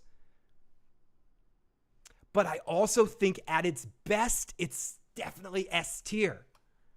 So let's get into this. We got okay. Entourage wins at B tier. So we're ending this list and we're moving Entourage up to a B tier. Wait, let me just move Entourage up to B tier. Entourage wins B tier. Okay. So next, what we're gonna do, Boardwalk Empire F tier. Watched it. So hoping it was stop. Let us know. So let's do this one for Let's do another one for Boardwalk. So BOA art. Yes, I have to spell it out like that. Otherwise, I wouldn't. Boardwalk. S. A. B. Or we add it for you, Jay. F. Ask your community. Boardwalk. So Boardwalk will be the question. Fan funding. Let's make sure we got all of our fan fundings. But Kelly, thank you so much for another super chat donation. Let me spin the wheel for you one more time. But yes, I will talk about Game of Thrones, and again, I'll be talking about it very goddamn soon. You bet your sweet bippy. So let's get that poll going on there for Boardwalk Empire. The Leftovers, I think that's A tier, easy for me, maybe even S tier. One of the finest endings of a series, definitely very well done. The Perry Mason series, C tier, pretty good. Okay, I need your help, folks, fans. Bridge 4 if you're watching somewhere, because I don't know, I didn't watch it. Where does Succession fit in? Just finished. We might have some recency bias one way or another. Where do we put Succession? Because it definitely belongs somewhere in this top list as one of these well-respected HBO shows. Joe Dirty Locks, our good friend Joe Dirty Locks of the show, hates the show, hates it, says it's crap on a stick. Not a fan. But where do we put? I need you guys to decide where we put Succession because I haven't watched it. Bobby Carnival was good in the play called The Motherfucking. I can imagine he would be good in theater. He's got a big voice and he's big, but I'm not going to do, not every theatrical actor. I'm pretty good on stage too. I'm not special. I'm okay. Pete and Emily can, they can rag on me if they want. They saw me. They go, actually, no, he was just being himself. I'm good at playing myself on stage big. I remembered all my lines. It didn't seem like I was trying to remember them. But I don't think I'd be a good serious actor. It would have to be a very specific part. So I think having a talent for theatrical work and film work are two different skill sets that some people do both things excellently well. Bobby Carnival is not one of them. He's horrible. No, he's not horrible. I'm just not a big fan. He's not my cup of coffee. But I'm sure he was good in that. Will Jon ignite the Lightbringer by killing Dany? I think it's certainly a possibility. I think we are going to see a replay of some of the stuff that we saw in the series at the end. I've heard Tony talk about this before, that thinking that some of the stuff we saw, we are going to see in different ways in Winds of Winter, unless George is completely refragmenting the whole situation. But I think in the books, when they finally do come out, you'll see Jon, I feel like, being more of an important factor in all of that. And I think some of that is fulfilling destiny and fulfilling prophecy and possibly stopping the Mad Queen, which will very much happen a lot more organic and natural in the books rather than in the show where it was sudden. Oh my God, I just hit myself in the eye with alcohol. Oh no. Succession A tier. That's my feel for it as well. Just a solid, really good show. Cade says Succession A tier. Jon Snow show can clean a lot of season 8 up crap. I hope so. I like Bobby as the psycho mafia boss. A lot of people do. I understand that I'm in the minority in the sense of certain actors or performances or certain types of things I might not like and other people might like or might be good for some people. And I think acting and over-the-top characters are a certain thing. Some people are going to like certain people's over-the-top nature and some people aren't going to like that. There's certain people that I like that are way big and crazy and over-the-top in everything that they do, but I love them for it. But I can see somebody else go, yeah, no, I can't dig Robin Williams. How can you not like Robin Williams? But no, someone could be like, hey, he's just too much or he's too big all the time. I'm like, yeah, that's the point. But, some people just connect with certain people and for whatever reason, his character, and I've seen him in other things that I like. I just did not like the show Vinyl. I didn't think it was written very well. And I also just didn't like his season of Boardwalk Empire because I feel like it sticks out like a sore thumb with a different sort of tone to the rest of the series that takes itself a lot more serious, I would say. Excuse me. I'm thankful for that mute button. I don't want to burp on you guys. I haven't seen Carnival. I think I've only seen like 1 or 2 episodes, but what was the rankings for Carnival? That was the first HBO show I watched as an event TV, but now I rank it as a B. The last season fell off. I will take your credit for that. I will take your words for that. I believe one of the actors, Bunk from The Wire, is on Carnival. So I am going to put it at B for you right there just because I haven't seen it and I'll take your word for it. Oh, he was talking. Okay, talking about making Miguel Alvarez his own. Okay, so let's get to the most underrated show in HBO history. We're gonna talk about Oz again. No, probably seriously the most underrated show in HBO history, in the sense that so much gets talked about with other HBO series. I could almost repeat verbatim everything I said about Oz, but I would stretch it out to say most people are at least aware of what Oz is because of its being one of the first series. It did break into some cartoon crossover kind of stuff, and you say Oz, a lot of people would know what you're talking about. And I know I'm contradicting myself because I literally said during the Oz thing that it gets less love than 6 Feet Under, but 6 Feet Under is what I'm going to talk about right now. I still think a lot of people haven't watched 6 Feet Under or don't understand what the show's about, or just wouldn't be able to sort of sum it up or talk about it. And in a sense, it's an interesting study of a show because it's not really, it's more episodic than most HBO series. It does sort of have a trope of the week. It does have an ongoing storyline that carries through like a lot of other HBO series do, but it very much has a thing of the week, a character, a certain, it's not quite quantum leap, but there is a quantum leapness to every week with a different character and a different sort of theme to that character of what's happening on it. And it ends so good. Not happy, but good. It's high quality from beginning to end, textured show, right up there, and deserves to be mentioned in the same sentence, in the same breath as The Sopranos, Wire, and some of the other best shows ever put to screen. 6 Feet Under is underrated, but still is an overachiever in what it does. And I know some people might find it boring. It might not be a show for everybody, but for me, it's a show that belongs on my S tier list. So some people might put it as A, but I think the fact that it's maybe the best ending to a series I've ever seen, and I think I'm not the only one that believes that. I've heard that in a lot of different places, but it just ends so, it's like poetry. It rhymes. Series I would never watch again. I can't explain why, but really great show. Dark as fuck. Sopranos first season even did the story of the week thing a little bit. It did, especially in the beginning half with like episodes like College, and you would kind of get that episode. You had to sort of ease into it. A show like Deep Space Nine was a good bridging gap where it had episodes of the week, but it also had an ongoing storyline with the Dominion arc. But 6 Feet Under really did have that. Well, it was a show about, I don't know why I'm talking around shit because I said I was going to spoil everything. It's a show about a funeral home, and every week you got a different dead person, and you deal with the dead person's life.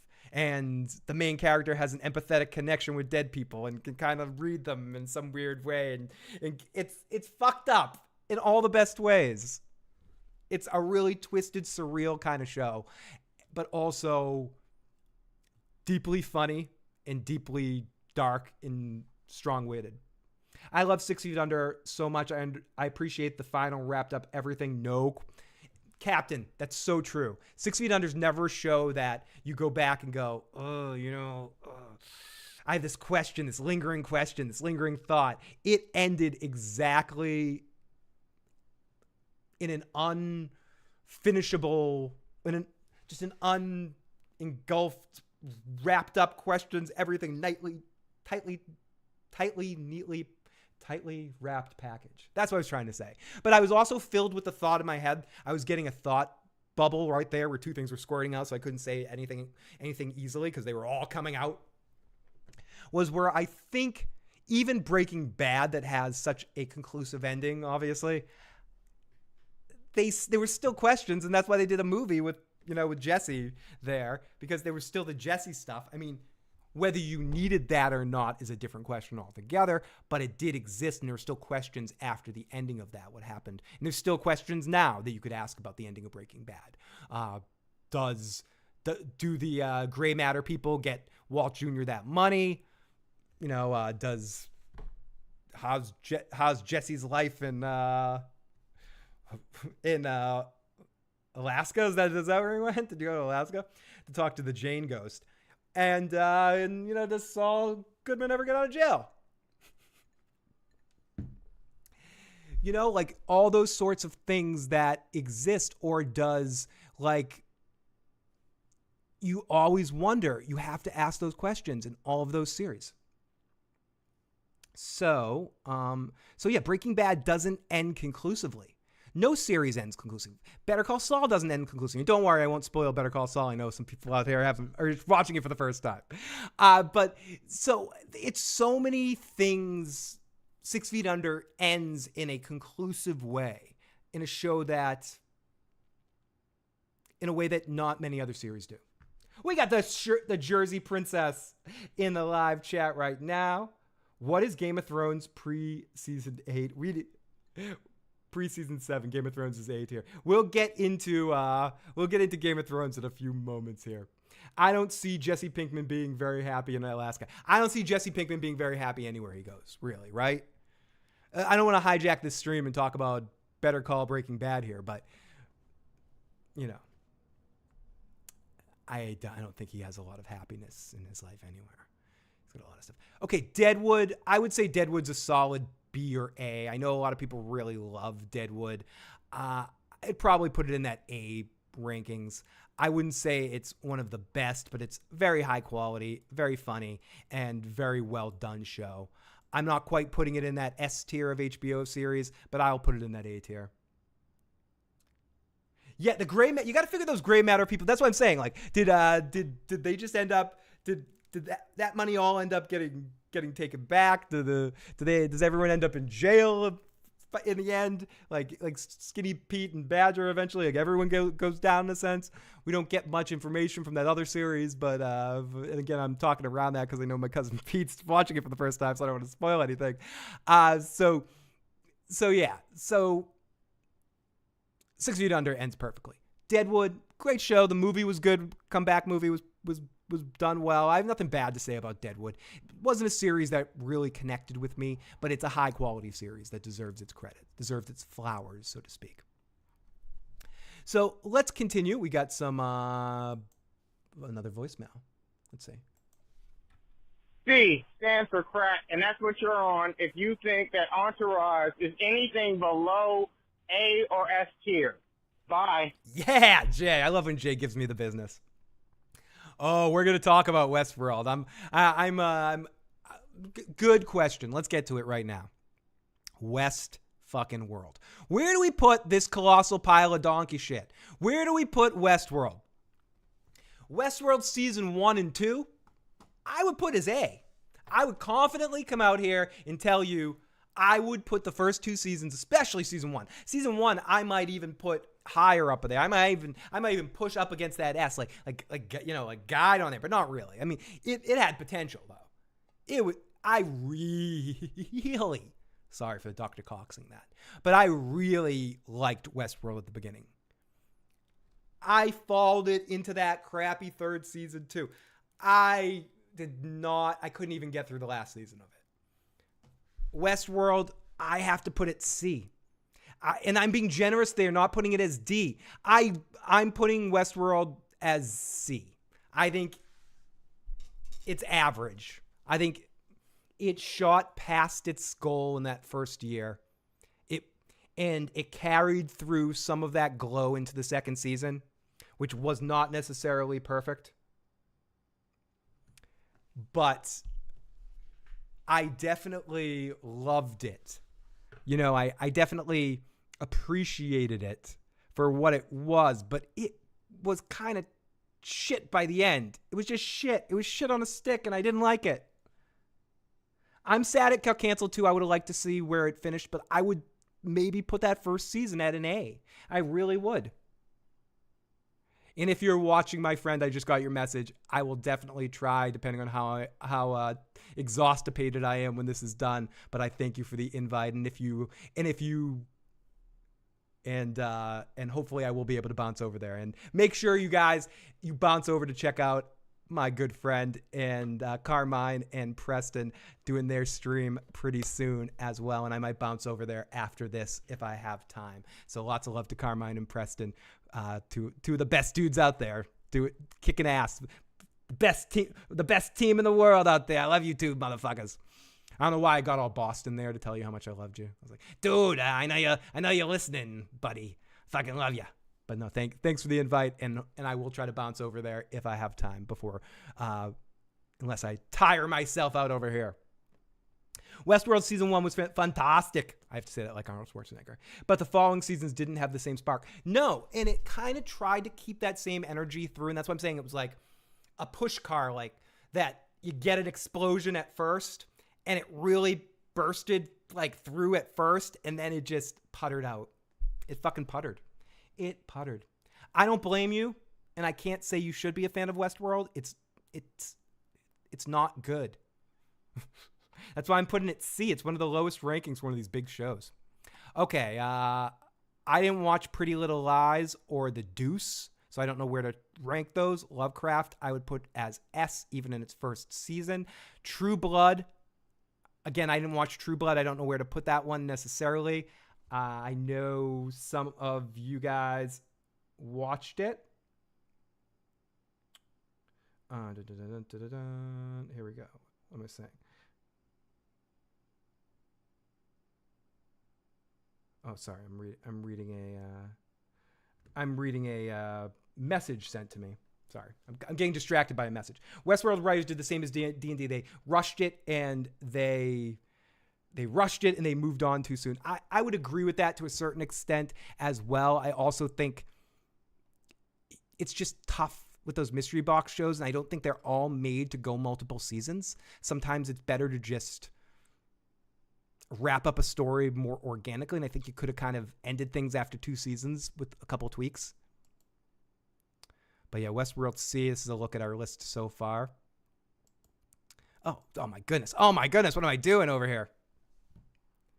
Is Idol listed as the worst? Idol is there. I haven't seen that. It's a current series, so I haven't had a chance to see it, and but I haven't heard great things about it.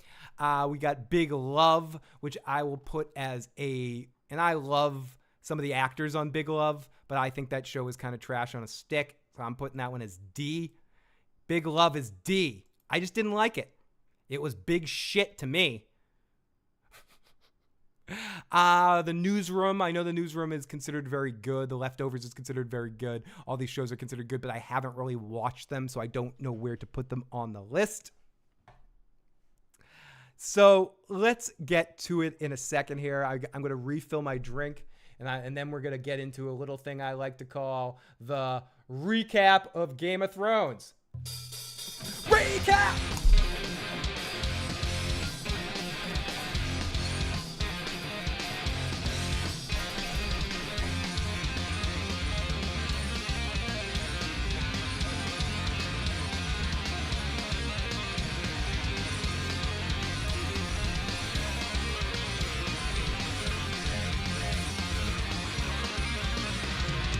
When I'm around you, what do I see? Romulans are clean.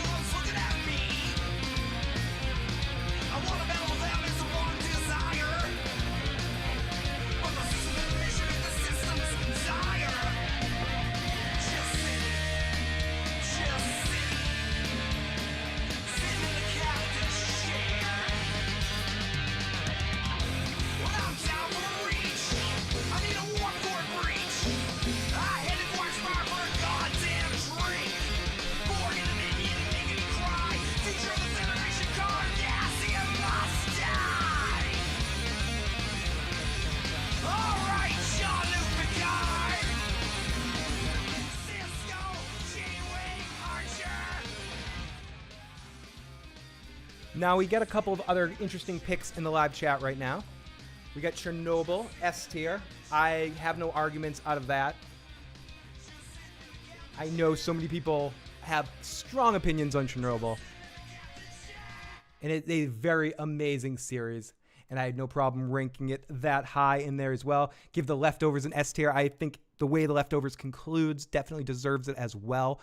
Highlight of HBO programming in the sense of concluding a series, and another in that argument for some of the best conclusions of a series ever. Big Love sucked. That was the last one I talked about right here. If we talk about Game of Thrones, we have to break it down before season 4. This is where we get into it here, okay? So I'm gonna technical difficulties this for a second because I need some hippie activities, especially after jumping around like an idiot like that. I need some hippie activities, and I need to sit down. Oh, Pete, that's another one that gets forgotten about, but that might be one of the best put together series of all time. I mean, Band of Brothers is definitely S tier on HBO series. It's unquestionably should be up there talked about with those big series, and for some reason it gets forgotten about a lot.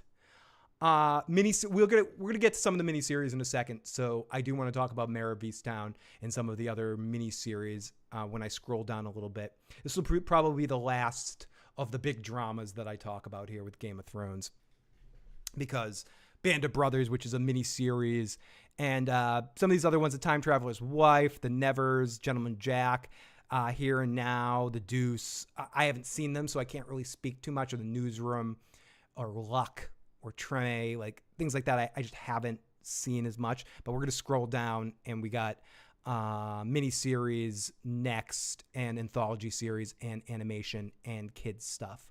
So we still got a ways to go here, and I hope you guys are joining me. But yes, Band of Brothers is in the miniseries and would 100% be S tiers. I think so many of the miniseries HBO's produced are on that S tier list, but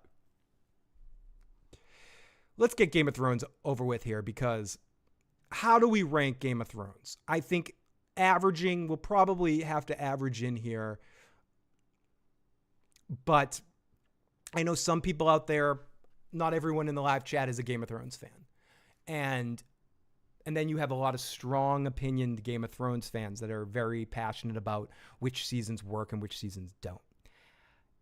I think you can't do it. It's not like Scrubs, where you can say that last season was a spin-off season, because it really was, and they just didn't want to call it it. You can't say I want to say it's two different shows. Seasons 5 through 7 are different, as a different show, or 5 through 8. Is it 8 seasons or 7 seasons? I forget. I'm having post-traumatic stress disorder. I forget how many seasons of Game of Thrones, and they ran out of episodes too. Eight seasons. Sorry. So they ran out of like, they only gave us 6 episodes. I think there's a clear divide between the first 3 or 4 seasons and the second half of the season. I think 4 is a transitional. 4 and 5 are transitional, and then you get 6 and 7, but you really got 5, 6, and 7, which were all generally the similar quality. And I think the first 4 are, for me, S tier, especially the first 3. And I think stretching into season 4 as well for entertainment, television, appointment watching stuff, I think it was right up there in the discussion of these greatest HBO series. But I think it nosedived, and I think it did not end good.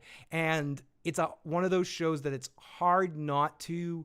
It's not like a show like Seinfeld, where a lot of people don't like the ending, and they ragged on the ending so much on Curb Your Enthusiasm. Not to mention, who gives a shit how a show like that ends, because you don't really care about watching it in sequential order. I tried to say Sasquatch order. And so many other shows are like that too, that end. Even The Sopranos, you can watch individual episodes here and there, or out of order, or just check something out of context. It doesn't matter if you don't like how it ends.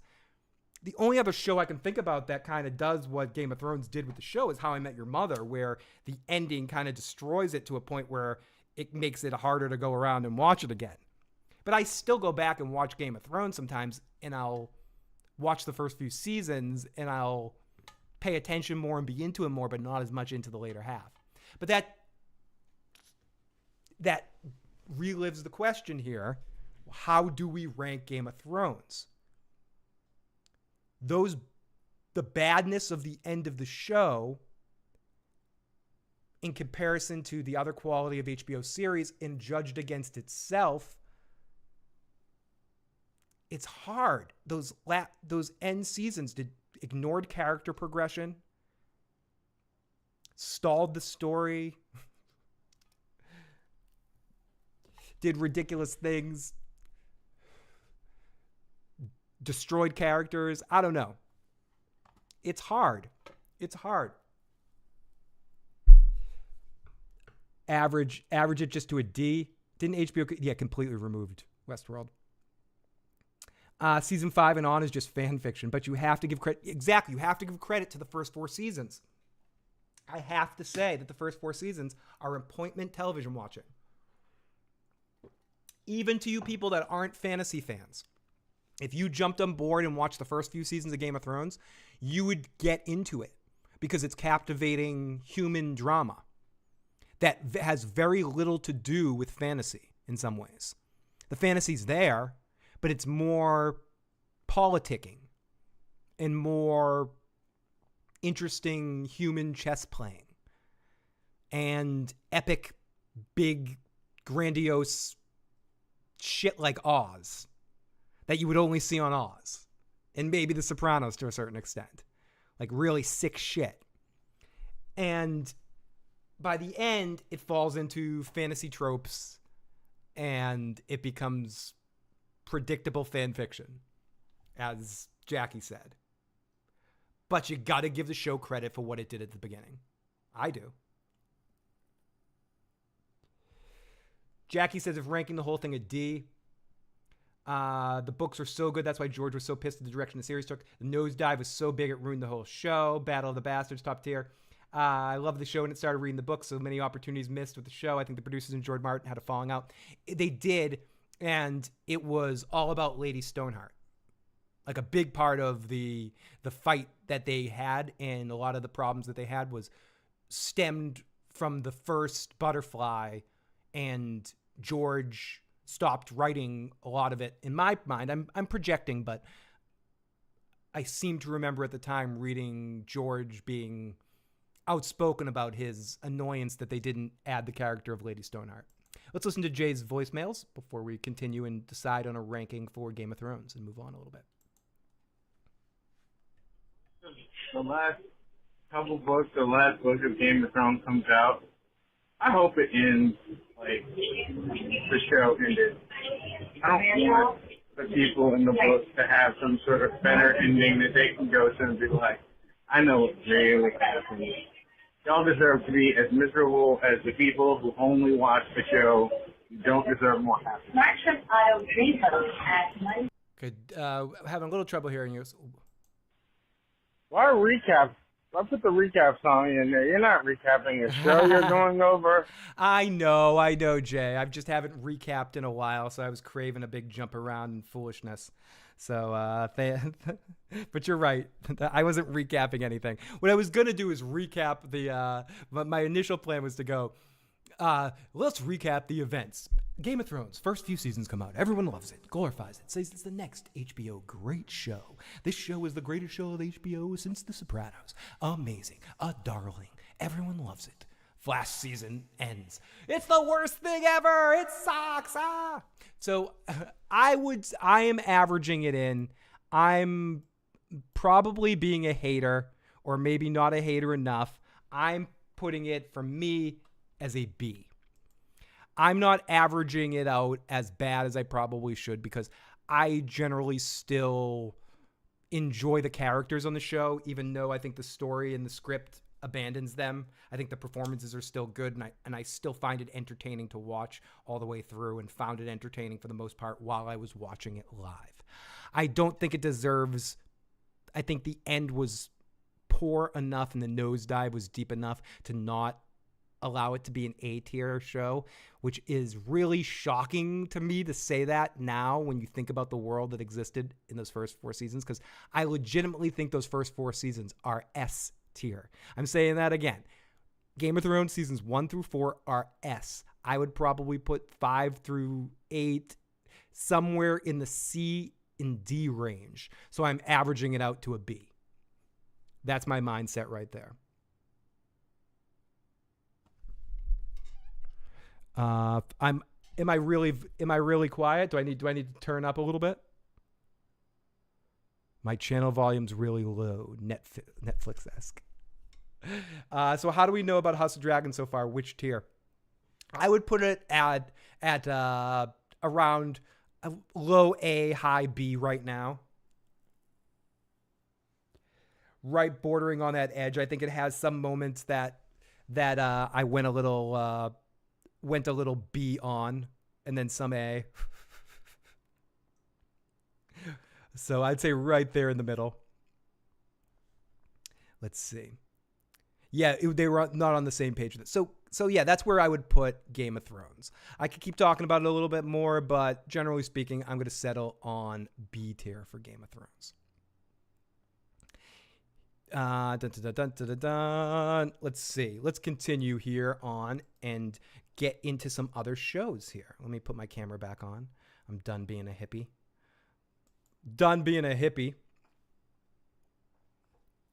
So let's continue here.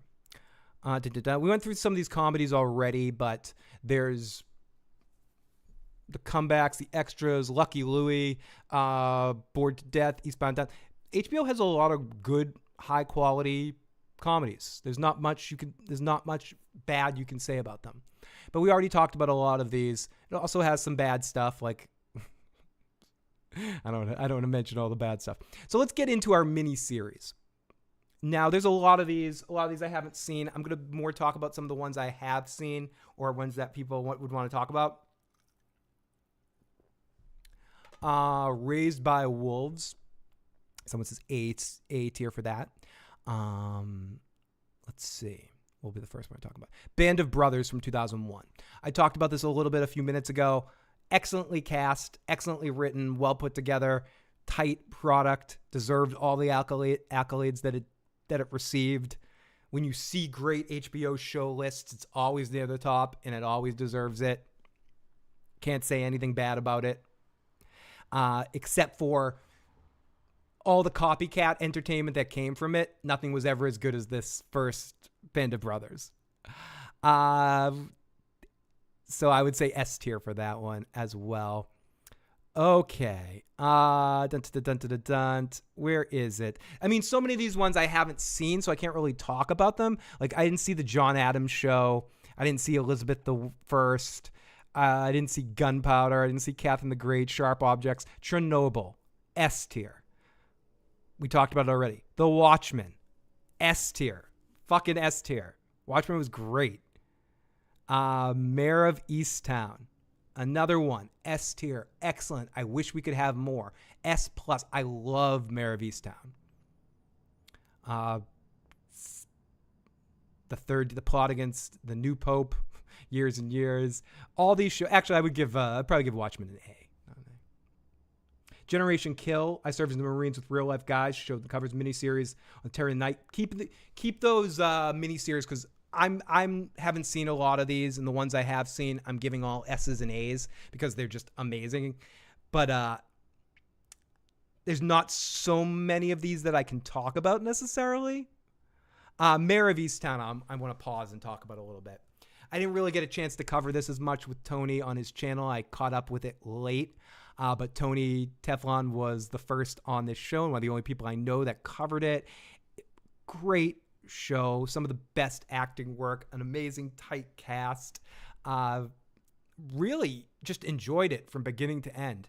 And I thought it was a good setup for a lot more not being a one-off miniseries and actually have it be an ongoing thing with different cases that she solves.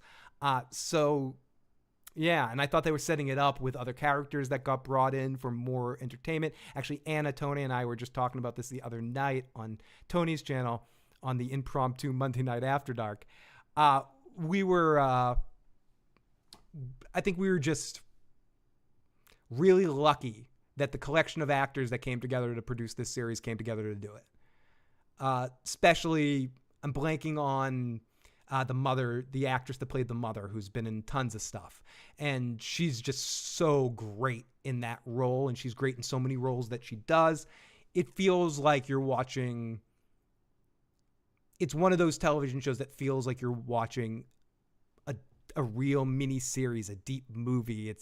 It's done well, funny, and also intense and scary, and legitimate mystery.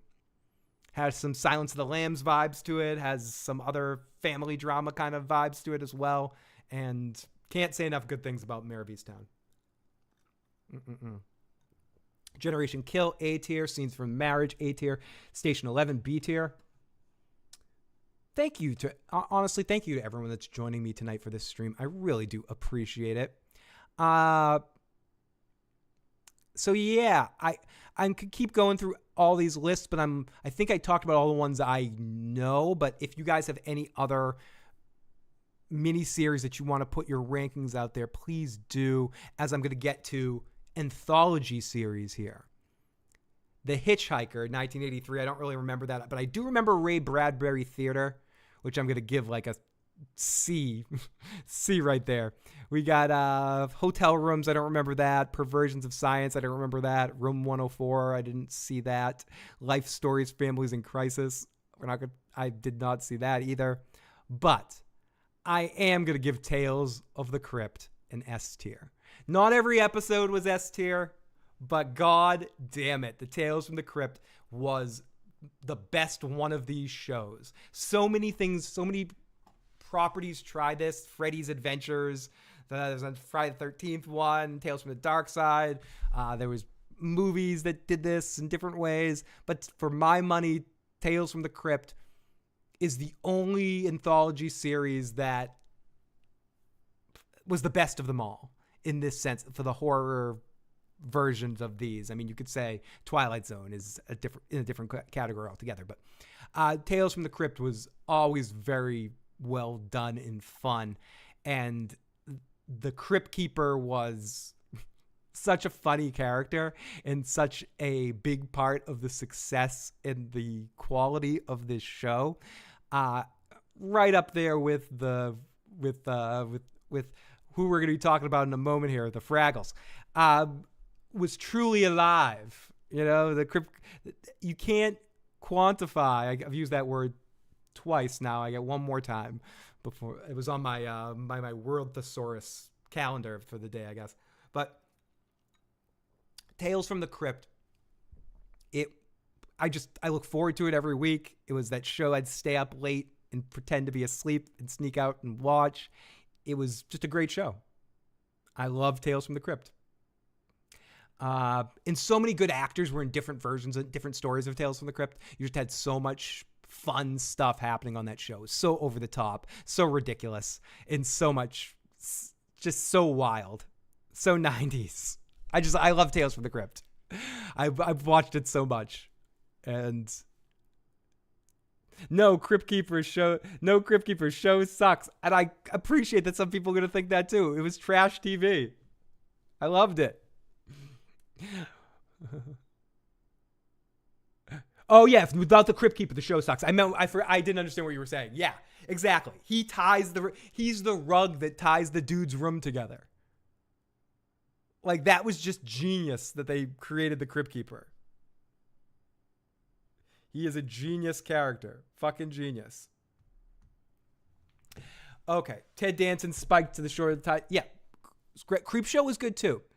Like, Creepshow was there. I'm not saying there weren't other good versions of this, but Tales from the Crypt was my favorite. It was the only one that I'd have to tune in every week, except for the Freddy one, because I just love Robert Englund so much. But I was so pissed off after every episode because Freddy was never in it.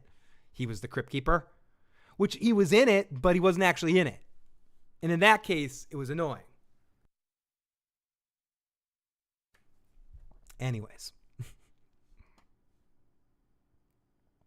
I don't know if Tales from the Crypt is on HBO Max. Or is that one of the shows that they've just removed for whatever reason, like Dream On, where it just doesn't exist and you can't watch it? If anyone's signed in, please look. Holy shit, another super chat donation. What are your thoughts about Rome, Hung, and True Blood? Let me spin that wheel. So Rome, I actually put as S tier. I think Rome is one of the best series HBO's ever produced, even though it's short. But I think it's amazingly well done, and I give Rome all the flowers, so to speak. Rome is awesome. Hung, I haven't seen, but a couple of people were talking about it earlier in the chat, saying it was funny, well done. And I also haven't seen True Blood, but what I've heard about True Blood is that it's very high quality at the beginning, very well done, but gets stupider quickly. I don't know if that's necessarily truly the case, but that's what I've heard about it. And I will probably watch it at some point in time. I've just avoided watching it because there's, so many shows, and I'd rather rewatch Mad Men for the 7,000th time. No, but I will check it out at some point in time. But I have heard good things about True Blood, and for the ranking system right now, I have Rome at S tier, as I said. Hung would probably, from what I've heard, B or A, and True Blood B. Never watched Tales from the Crypt, Afraid of Horror. I didn't watch Are You Afraid of the Dark? I did watch Are You Afraid of the Dark? Thank you for the subscription, Mert. Very much appreciated. I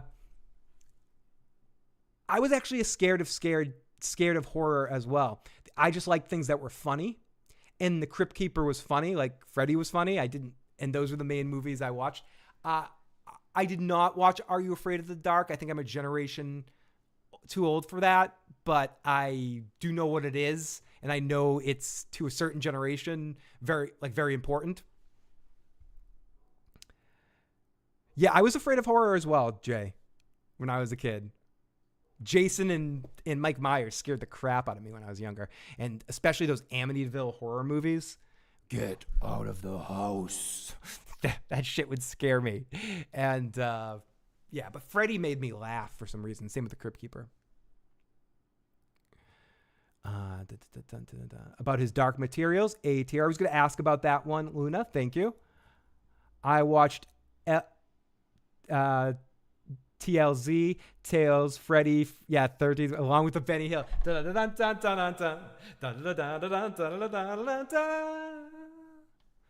That's not the Benny Hill song. Was that the Benny Hill song when they're all dancing around?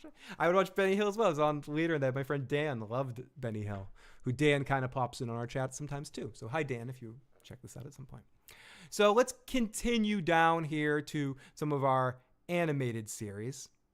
We got Animals in 2006, which I didn't watch.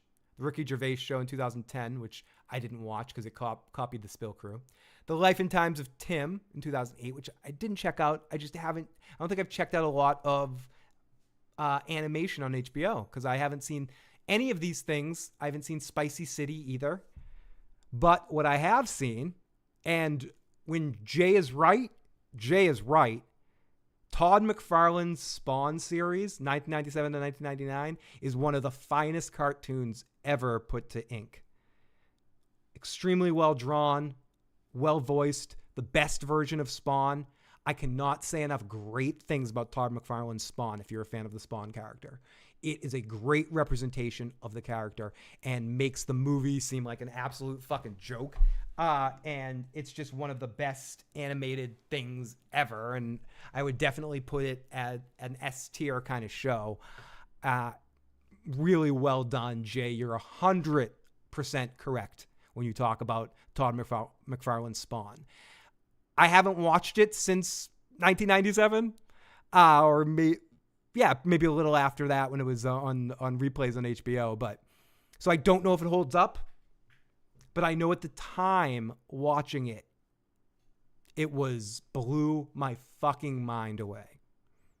And I can only speak to how it felt when watching it for the first time. And in that sense, it is as good as it can get. I loved it. It was really good. We're going to talk about The Last of Us. We're going to talk about the series that are on the air now at the end here.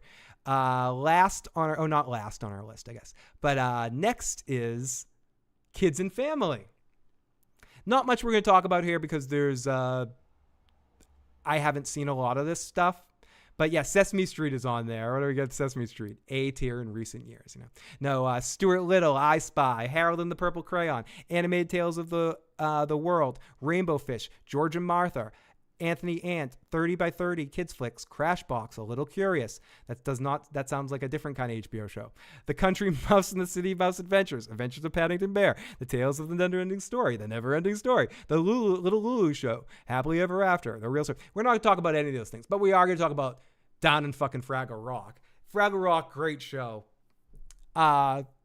I already talked a lot about it earlier. I think the thing that made Fraggle Rock so interesting is you had the humans interacting with the puppets, and you had the different size Muppets in different spaces. You had the Fraggles, which you played with a lot of camera angles where they were smaller than they were. When you were in the Fraggle Land, everyone looked the normal size. The stuff that would go on to infamy in the Battleship Earth movie, where you just have like different sizes and different perspective camera angles and stuff. And you're doing it on a Muppet show. Fraggle Rock, the storylines were fun. I think it holds up. I've watched it recently. It still holds up for the show it is. Not the new Fraggle Rock or Fraggle Rock Babies or other fuck. No, fuck that shit.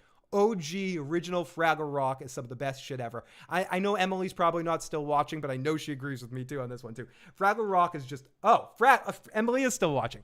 Yeah, the Fraggles are the best. I may enjoy it more than the Muppet Show, and I love the Muppets almost as much as I love life itself. And I think Fraggle Rock is just as good of a show. I would live for Uncle Max. Was that his name? The Uncle Max's letters were going through the real world. I just thought it was so great. You had all the Muppets voice actors working on that show too, so you recognize the voices. So I think Miss Frank Oz did a lot of voices on that show. I think the puppets and the characters are so memorable. Even all the different creatures on the show and the sets were so memorable and so well done and structured. They're not my favorite group of puppets. The Muppets are my favorite. I'm talking specifically about the show Fraggle Rock. It's hard to beat the Muppets, but I consider the Fraggles just Muppets. That's what they are. They're all Muppets, right? I mean, they're not in the Muppet movie, but they are Muppets. It's like a spin-off. They're like cousins or some shit. I mean, they're related. I mean, is there a Muppet movie? Emily, I know you're a little bit more of an encyclopedic knowledge of Muppet stuff. Is there ever a Muppet movie where you get a quick Fraggle crossover? I feel like in one of the Muppet movies, you got to have like Uncle Max walking by in the background somewhere or something. Like, I know maybe it didn't happen, but I feel like it should. Like where you get Kermit crossing over to Sesame Street. I feel like this is all one shared universe, right? The Muppets and the Fraggles live in the same universe. I want to believe. I agree. The Muppets are better in themes. I think the Muppets, I think the beauty of the Muppets is their flexibility in everything. I think Muppets are like, I'm thinking of the Bruce Lee fighting style, Jeet Kune Do, Way of the Intercepting Fifth, which means be like water, shape to whatever you're in. So I think of the Muppets as water. They can shape to anything. You want to do a Christmas Carol? Put the Muppets in it. They're freaking amazing. But Fraggle Rock as a show, as an entity of the original Fraggle Rock series, is a marvel of puppet entertainment in what they were able to put together. With all the camera angles and the voice acting and the perspective shots and creating a whole universe from the ground up. It was just perfect. But the Muppets as characters, you can't beat them. You can't beat that group. They are all part of the same universe. The best Muppets were the Muppet Babies. Muppet Babies. Again, I highly recommend not watching the new Muppet Babies, but original Muppet Babies, amazing show. I can't argue with that.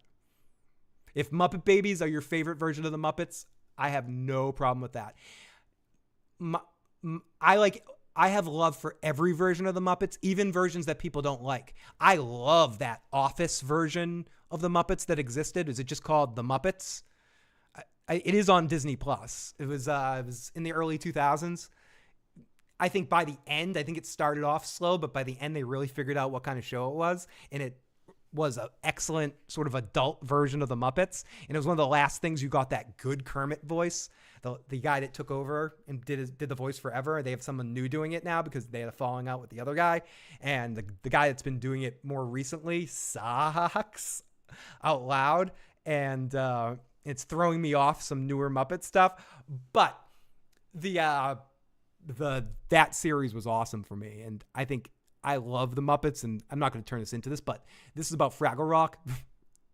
Also one of the, not important, but important as fuck, one of the greatest television themes of all time too.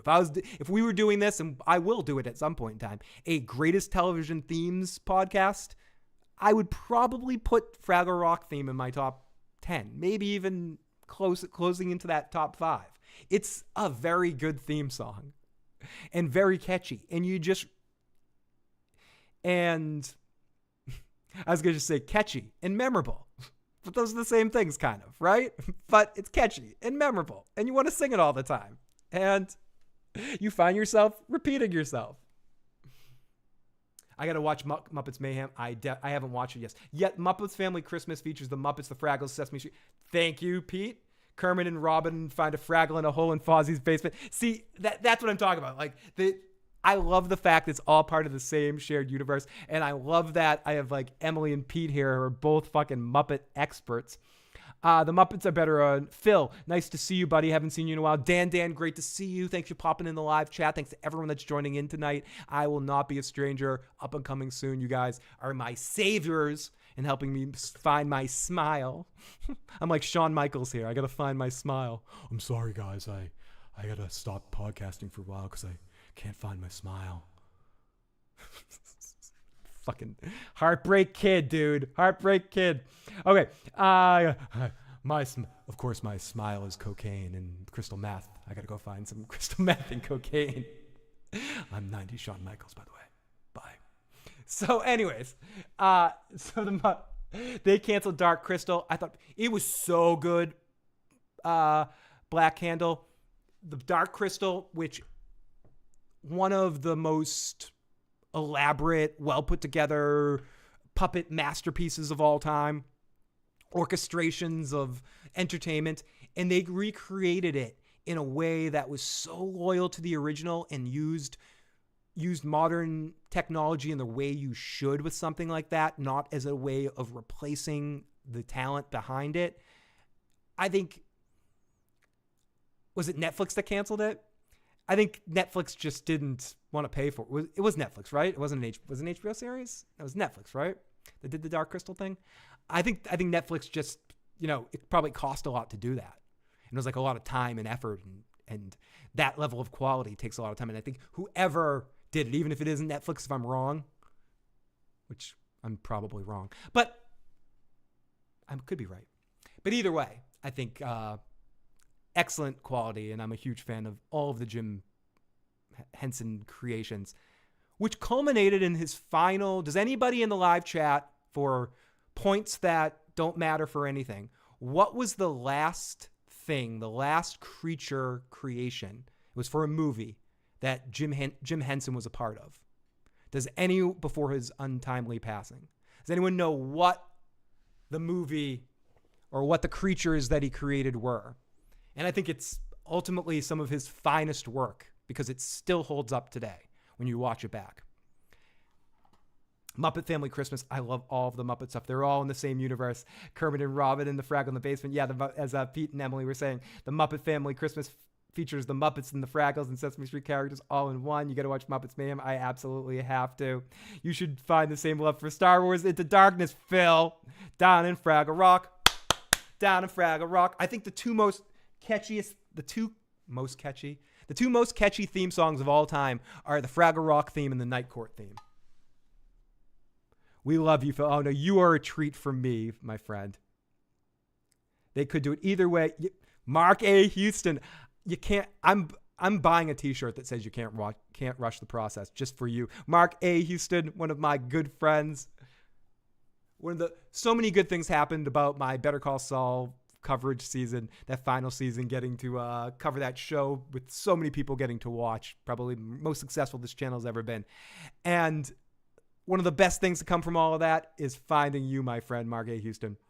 Muppets 3D, Labyrinth. Ooh, I want to see some Muppets 3D in some point in time. That would be amazing. Kermit and Robin had, but yeah, Down in Fraggle Rock, bum, bum, bum, Down in Fraggle Rock. Some of the best theme songs of all time as well. Labyrinth. Oh, nope, not Labyrinth, not Muppets 3D. I almost forgot my question. It's something you would not expect. And maybe I'm wrong, but I don't think I'm wrong. I don't think I'm wrong on this one. I can give you guys a hint. It's a long term. Yep. Thank you, Dan. Dan wins the fictitious points here. It is the first Ninja Turtles movie. I mean, it was the second Ninja Turtles movie too, but he had already passed, I believe, when the second movie came out. So it was his son that sort of took over the reins. But his last creations were the Ninja Turtle costumes that you see in the original Teenage Mutant Ninja Turtles movie, which if you watch today, the animatronics, they still freaking hold up. And they still look great. And it's amazing what that man was able to do. And there's so many what ifs, whether you want to say, what would this musician have done if they survived? What this actor would have done if he survived? If Jim Henson would have survived with modern technology and being able to have like the way he probably would have been able to integrate CG with puppetry and combine all those forces and the creativity he would have used with animatronics moving forward, endless possibilities for Jim Henson melodies there, and I think he would have consistently recreated the Muppets in a lot of different platforms. And I don't hate the last 30 years of Muppet history that we've had, or 20 plus years of Muppet history that we've had without him. I think his family has done a great job honoring what he did with every platform that he created. Except for Teenage Mutant Ninja Turtles 3. That fucking pissed on his fucking grave with what they did to his animatronics in that fucking movie. Anyways, or what they tried to copy. They're like, oh yeah, if he could do it, we could do it. If you want to see the difference, if you want to see how much ability he had doing that, look at the first two Ninja Turtle movies versus the third one where they used a different team. And it's night and day in what they could do. Or with the Next Mutation Ninja Turtle series that existed, where they use these fake ass like knockoff animatronics that didn't have that same level of quality. So it's Fraggle Rock S fucking tier. But yeah, Ninja Turtles is the one. And I believe it was the last thing he did. He was a little against doing it at first because of the violence, but after reading the script and understanding more about the nature of the characters and the brothers' dynamic and love for each other, he got more into the idea of the project, and he put a lot of his time and effort and love into it. And you can see it in that first movie with those turtles. And that's part of the reason why when you're watching it, even to this day, you forget that those are just dudes in suits. And you're like, oh, I'm watching a real thing. And even if Ninja Turtles ain't your thing. So I could keep talking about Fraggle Rock for a while here, and I probably will, and I'll mention it a few more times. But let's talk about some series that are on the air right now that haven't ended yet. Some of these I haven't seen. Most of these I haven't seen. But we're going to fucking talk about them anyway. God damn it. First of all, Euphoria. I'm turned on by the name of this. I don't know what this show's about. What's its genre? I know nothing about Euphoria. Is Euphoria what the hell kind of show is Euphoria? And where does it rank on our list? People that have watched it. The Glided Age historical drama. I haven't seen this show either, so I can't speak to it. Splinter was a really incredible accomplishment too. The realism of which he looked. I think Henson put so much love and time and attention to every single character he created. And it was, as somebody that is a huge Ninja Turtles fan and a Muppets fan, when I found that out and when it connected, we are so lucky as the small section of people that exist that love the Ninja Turtles and the Muppets and Sesame Street and Fraggle Rock and all that sort of stuff, and like big fanboys of that kind of stuff or fangirls of that stuff, that that have that enough crossover with that it's so giddy and happy to me that Henson was who got to work on the original Ninja Turtles movie and do them such justice on screen. Euphoria was a teen drama. Oh, it stars Zendaya, right? I know her from the Spider-Man movies. So yes, Euphoria. I'm not sure where to necessarily put this, but we'll give it a Betty comic version of. Oh, so it's a teen drama. So it's like a Gossip Girl OC kind of show. 90210. I was going to do a podcast on that. I was thinking, I feel like something's. You ever have a feeling like you feel like a bug's crawling on you, but you can't find it? I'm like, I feel like a spider sneaking around my leg right now. Sorry to freak you out there. But yeah. Oh, awesome. Coming up, it's Emily's birthday on Friday. Happy early birthday to Emily in the chat right now. I believe it's Friday, September 1st. So I can't speak to those first two. I can talk about Winning Time, Rise of the Lakers Dynasty, which just aired its 4th episode of its 2nd season tonight. It's not anything. It's a B tier show, but it's very good. They capture, and it's bullshit. It's almost like akin to watching the Tommy Lee and Pam show, where it's obviously not facts, but it is interesting to be old enough to have grown up in the time of the Lakers and Celtics rivalry and watch this series' perspective on what it was like growing up in the Lakers and Celtics rivalry. They also did some really good casting. I really like the actor they got to play Magic Johnson. The Kareem kind of comes off, gives a good Kareem kind of vibe. What's his name? Adrian Brody. Is that his name? Plays Pat Riley, which is an interesting, is that his name? Adrian something. The dude that was in the Predators remake. Adrian, whatever the hell his name is. John C. Reilly plays Jerry Buss, who's kind of the star of the series. Michael Chiklis plays Red Auerbach. Very good performance. Red in the Celtics, as a Boston person, I'm a Celtics fan, true. And I'm watching a series about the Lakers and loving because reasonably speaking, as a basketball fan, the Boston Celtics are my favorite sports team of all time. Like, I like a lot of other sports teams and sports and blah, blah, blah, and sports ball and athletes and Bo Jackson and Raiders and blah, blah, blah. But it is about the Celtics for me. It's always been about the Celtics. They've been sort of my top team. But I would say the team I follow closest secondly is the Lakers. Like, as a Celtics fan, you respect the Lakers. They're not the fucking Pistons. You know, you respect the Lakers. You respect the Knicks. They're solid teams. They're solid organizations. You respect the Sixers. You know, not the Pistons. Those guys are fucking assholes.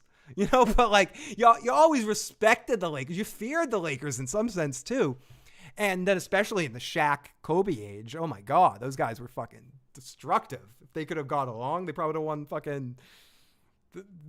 have won 6 more fucking championships if they could have got their shit together and actually worked. Actually, no, Shaq couldn't have stayed in shape. But anyways, that's beside the point. Sorry, Shaq's going to kill me now. Not that he's ever going to meet me, but if he saw me, he'd be like, I'll eat you now, Phil. But no, don't eat me, Shaq. But my point is, I could have at least won a couple more. My point is, I respect the Lakers, but the Celtics are featured in this series. Not much. Some of the other casting, like the person they cast play Kevin McHale is horrible. But Red and Larry Bird are both cast extremely well and feature in the series really well and are fucking hilarious. Especially Red. Michael Chiklis as Red Auerbach is genius casting, and he kills it in the role. Kills it. Like, truly, like, engulfs it. Like, you have to break to go, wait, is that Van Mackey? Oh, it is. He's Red Auerbach? Wait. Oh, shit. So, he's in it a little bit more in season 2. He's in it a few times in season 1. And Larry's in it a few times in season 1 and a few times it pops up in season 2. And whenever they do, it's always really well done. It's a satirical series, not serious, but I would give it a B, but I'm enjoying watching it. In fact, when I'm done here, if I if I don't jump onto another stream, I'm going to end up watching this week's episode of Winning Time. I like it a lot. It's good. I'm not done ranking yet. It's just some of these stuff. Oh, definitely not the current version. I just mean in the 80s, historically, like Dr. J's stuff. No, I'm still going to do some rankings on some of these. So Winning Time, I will give a B. I'm done with some of the older ones. House of the Dragon. House of the Dragon, I am also going to give a high B, low A, with a to be announced kind of thing. The Last of Us. Last of Us Season 1. This is tough. I think it's another B for me. I think it was good, but it wasn't top level excellent. When it was good, it was great, but I feel like at times it was rushed and they didn't focus. And a B is not a bad score. I think, again, it borders on that BA level. Hot D is an A. Hot D, A minus. I'm right there. A minus, B plus. Last of Us is B. That's why I'm maybe B plus. If Joe was here, he'd probably say B minus. I feel like for people that have played the game, it's a B minus, maybe even a C. For people that haven't played the game, it's an A minus, maybe a B plus. But I think I'll solidly say The Last of Us is a B. Last of Us. And The Idol, which I haven't seen. Someone said F tier. Is The Idol our next F tier with vinyl? I haven't seen Idol yet. Idol. Let's put Idol down there. So let's get to comedy here. Comedies that are still on the air right now. We've got The Righteous Gemstone, which people asked me about earlier. I haven't seen it, but I've heard good things, not even just from the people in the live chat. But really in this one, I got to talk about Curb Your Enthusiasm. Curb Your Enthusiasm and Larry David is an amazing show. It's amazing how long that show has continuously been funny. It's not funny every single way, but when you keep throwing shit at the wall, not everything's going to stick. But the format, the way it works together, the casting of JB Smoove kind of reinvigorated the series in the second half. But really, the heart and soul of this series is Larry David and his humor. I talked about this on a more recent stream. I hated Seinfeld when it first came out because I just couldn't stand Jerry Seinfeld. I didn't find him funny. I didn't like his stand-up. I thought he was overrated. I just didn't dig it. I watched Curb Your Enthusiasm first, and I fell in love with the character of Larry David. And I didn't realize he was George Costanza until Jason Alexander showed up and they had their battles. And I went back and started to appreciate Seinfeld for Larry David's writing, and especially the character of George Costanza, which made me be more open to it and appreciate especially Julia Louis-Dreyfus and Kramer for their features. And I still don't really love Jerry Seinfeld, except on Comedians in Cars Drinking Coffee. I like him on that show. I like when he's just doesn't give a fuck and he's just being Jerry Seinfeld. I don't like his act, and I don't like him as an actor. But I really like the series of Seinfeld, and I love Curb Your Enthusiasm because I think Larry David is one of the funniest human beings ever to walk this earth. And I think that series, Curb Your Enthusiasm, is his mega ultimate opus. That being said, if you don't like Larry David, if you find him annoying, you're going to hate this show. Hate it. Hate it. I know people that hate Curb Your Enthusiasm with a firing hot sun of a million disasters. They cannot stand Larry David, and this show is the ultimate Larry David being Larry David. You can't be more Larry David than Larry David is on this fucking show. Maybe George sometimes, but whatever. Layers, Larry. He is so great in this show to a point where every uncomfortable situation I'm in my life, I feel like I'm Larry David. And we all feel like we're Larry David. His relationships on the show with Jeff and with Susie and with Cheryl and JB and have gone on for all these seasons in Richard Lewis and Ted Danson. And then when he gets the one-off characters like Ben Stiller or John Hamm is so fucking hilarious. And the show keeps its edge in a way that I almost think no other show but South Park is able to keep the heat on their fastball and does not hold off. But because it has such a wide net of which it slaps, it can get away with anything it wants ultimately, and pushes the sense of humor and does it in the right ways.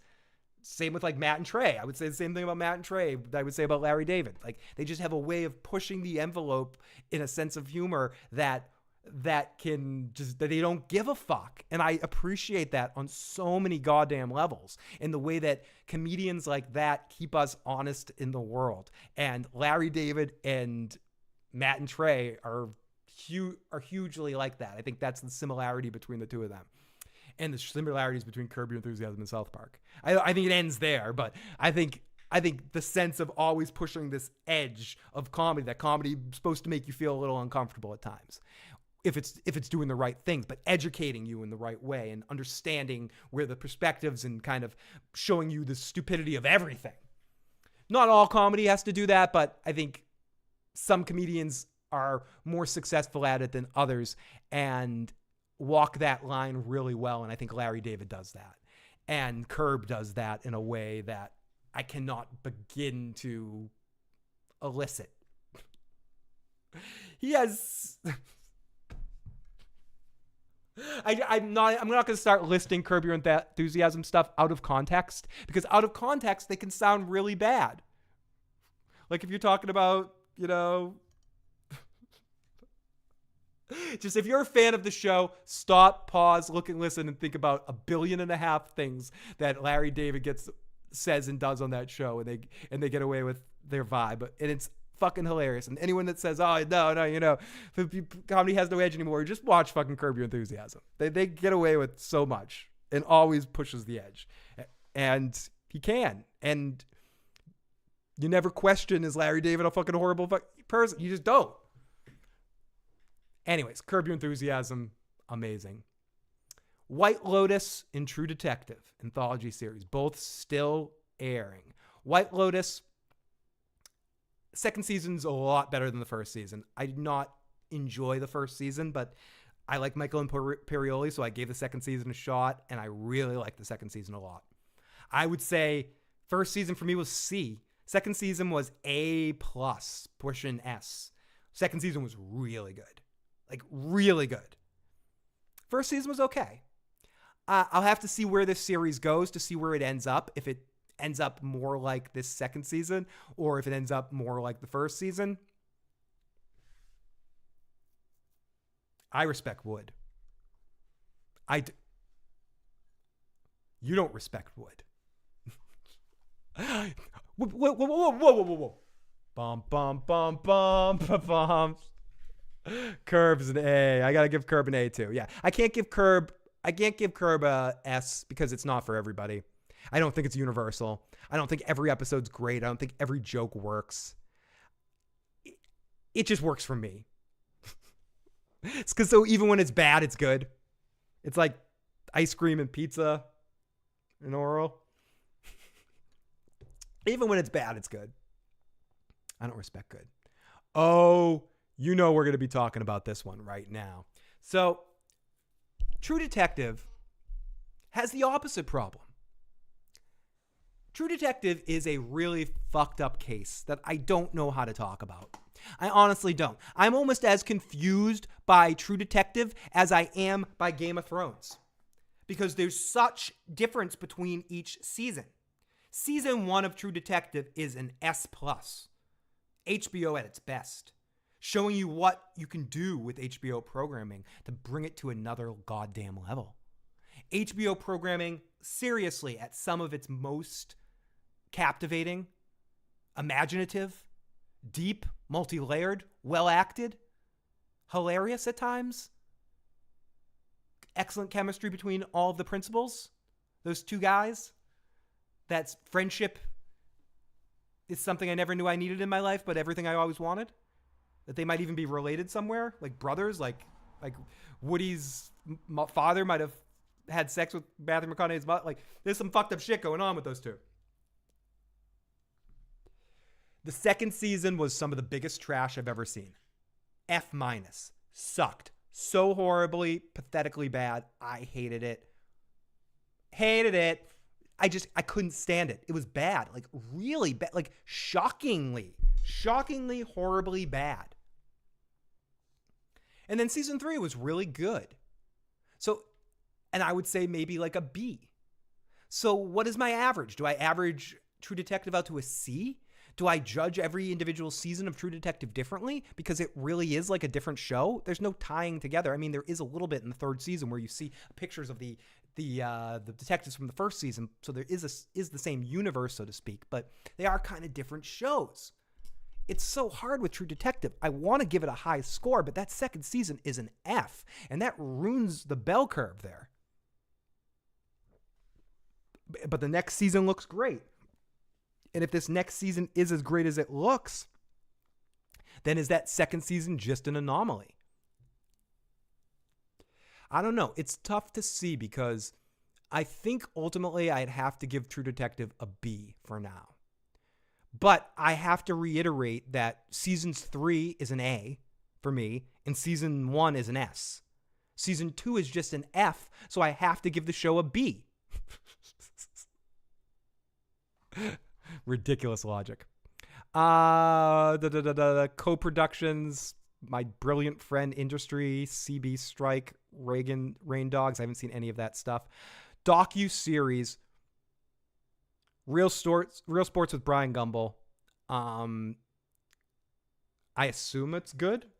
I haven't really watched it, but for my money for documentary series like that, I'll take 30 for 30 on ESPN over pretty much anything. I think those 30 for 30s are top of the line entertainment when it comes to sports docuseries. Although Hard Knocks is very good. Even if I don't necessarily like the teams, I think Hard Knocks is extremely successful in what it's trying to do.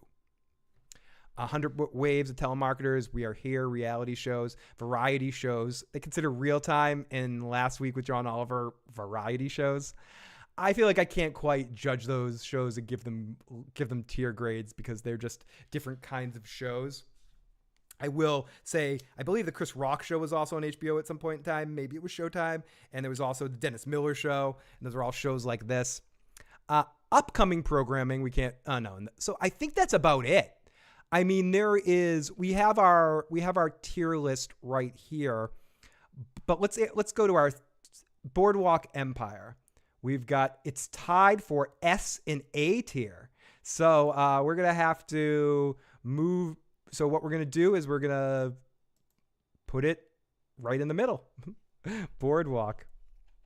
So to reiterate some of our list, our S tier shows.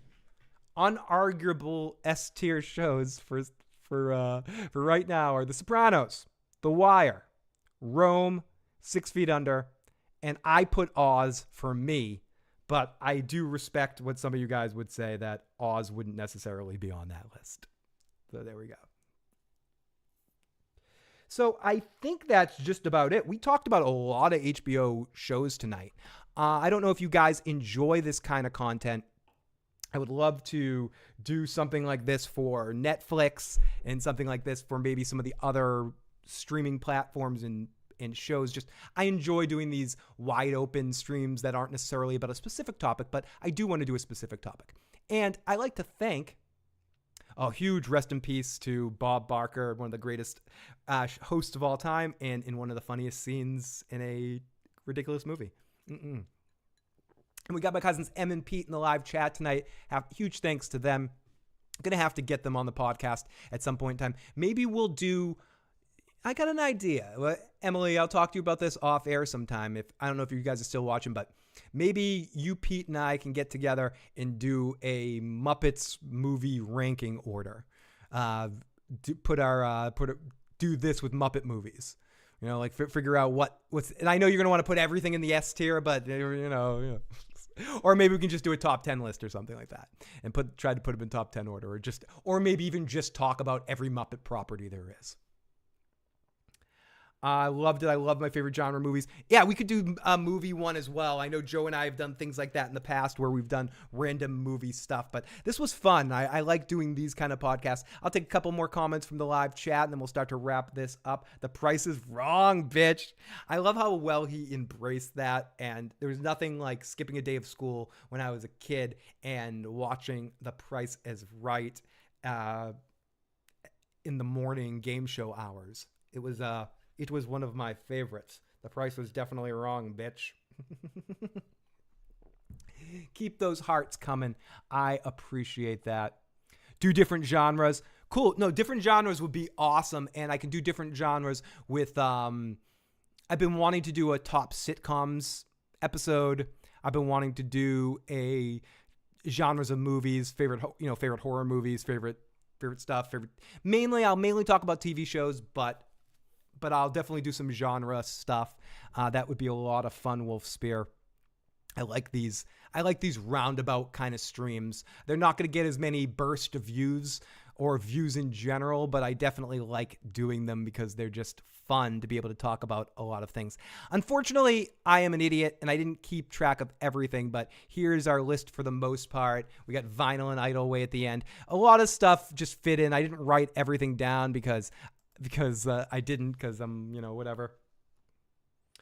Imagine people voting on best horror. I would love to do that. I'd love to find a way to do more polls and vote on things. And if I have a guest on one of these too, if Tony or Joe had joined me tonight, we would have voted on where we rank everything. Say if Joe and I would have been a proponent. And that's what I did with some of you guys that had different takes on where things should be. That's why some of our other ones are a little higher. That's why Entourage is at a B, not a C.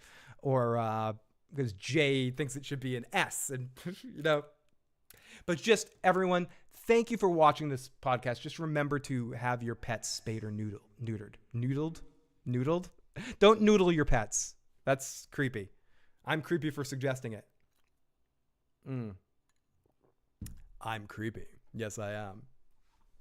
But no, I thank you, everybody. I might be back I'll be back sometime next week for something. But if not, I will be back on Thursday, September 7th, for the next Sopranos episode with Matt. But I'm going to try to be back for something before that, something else to do. I was trying to get Joe to watch the Flash movie and do a review of the Flash movie with me because he's such a Flash fan. And I've heard such shitty things. I want him to trash it and go on Joe rants about it, but I don't think he wants to watch it. But I'll figure something out. I'll figure something to do next week as well. And maybe if I can't get Joe, I'll try again to get Tony next week to join me on one of these, or maybe The Walking David as well. So maybe Walking David and I will finally do our Back to the Future 2 and 3 review. Maybe, possibly, probably not. But everybody, if you haven't, what are we at? 2 minutes and 50. Oh, we're pushing 3 hours here. I did pretty good tonight. Did pretty good. I obviously cannot talk. I'm not allowed. I haven't seen it yet, so I can't speak to it. I haven't. Let me lean back and finish my drink here. I'm finishing my drink, and then we're calling this. Ask me anything right now if you have any questions. Make sure you ask. Let's say if I missed any super chats. Oh, I did not. Let me free your mind. Kelly Johnson, thank you so much for that. Thank you so much for that. Thank you so much for that. Thank you so much for that. Oh my goodness.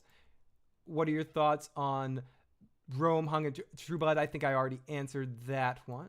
I did. I absolutely did. I'm watching right now the third season of Only Murders in the Building. I did cover the first season. I didn't cover the second season, and I won't be covering the third season either. I'm enjoying it. I think ultimately I enjoyed the first season the best of all three. But I do think the show is still funny and charming. I'm hopeful this is the last season because it does seem like some of its charm has worn a little bit, but I do think it's entertaining, and I have been watching it, and I am enjoying it. I'm watching the new season of Futurama, and I always love me some Futurama, and I've been watching Winning Time right now. Nothing I want to cover. Nothing that's inspiring me to come out here and cover. I don't have Apple Plus, so I can't watch Invasion right now, but I might try to surf some pirate waters so I can jump on streams with Tony and Elamar and talk about that show. But the next show, my grandma likes only murders. I'll put it as D tier. Needs more TNA. There's some TNA on that. It's just, Martin Short's TNA. So it's a little different. Everybody loves somebody sometime. Everybody loves. Only you can make this world seem bright. I'm almost to the karaoke point. I'm like, should I join Preston and Carmine? They probably don't want my drunk energy. But let me think about it. Let me take out my dog and decide if I'm going to join those two gentlemen. At least pop in the chat if you haven't, and you're down for more fun. Jump over to Preston and Carmine and tell them Phil sent you. We'll take an old time one from Carmine. Tell him Phil sends his regards. The Issues guy sends his regards. But everyone, thank you so much. If you haven't already and you enjoyed this crap, please hit the like button and please hit the subscribe button. Share the channel with a friend. Help more people find me. Keep growing, which we're growing slowly thanks to 2 Better Call Saul videos and Tony Teflon having me on all those From podcasts. My channel is still steadily growing, and I do appreciate that. And I appreciate all of you guys after we went down for a little while, but we're steadily increasing because of all of you spreading the word. So keep it up, and I will be back very, very soon. Like, very soon. Like, sometime this week. I have this whole week off, so I'll probably be on again. Maybe I'll do a live watch of something. Maybe I'll do a live watch of The Flash. I don't know. It's been a while since I did one of those. Why the fuck not, right? Love you guys. Talk to you next time. Peace.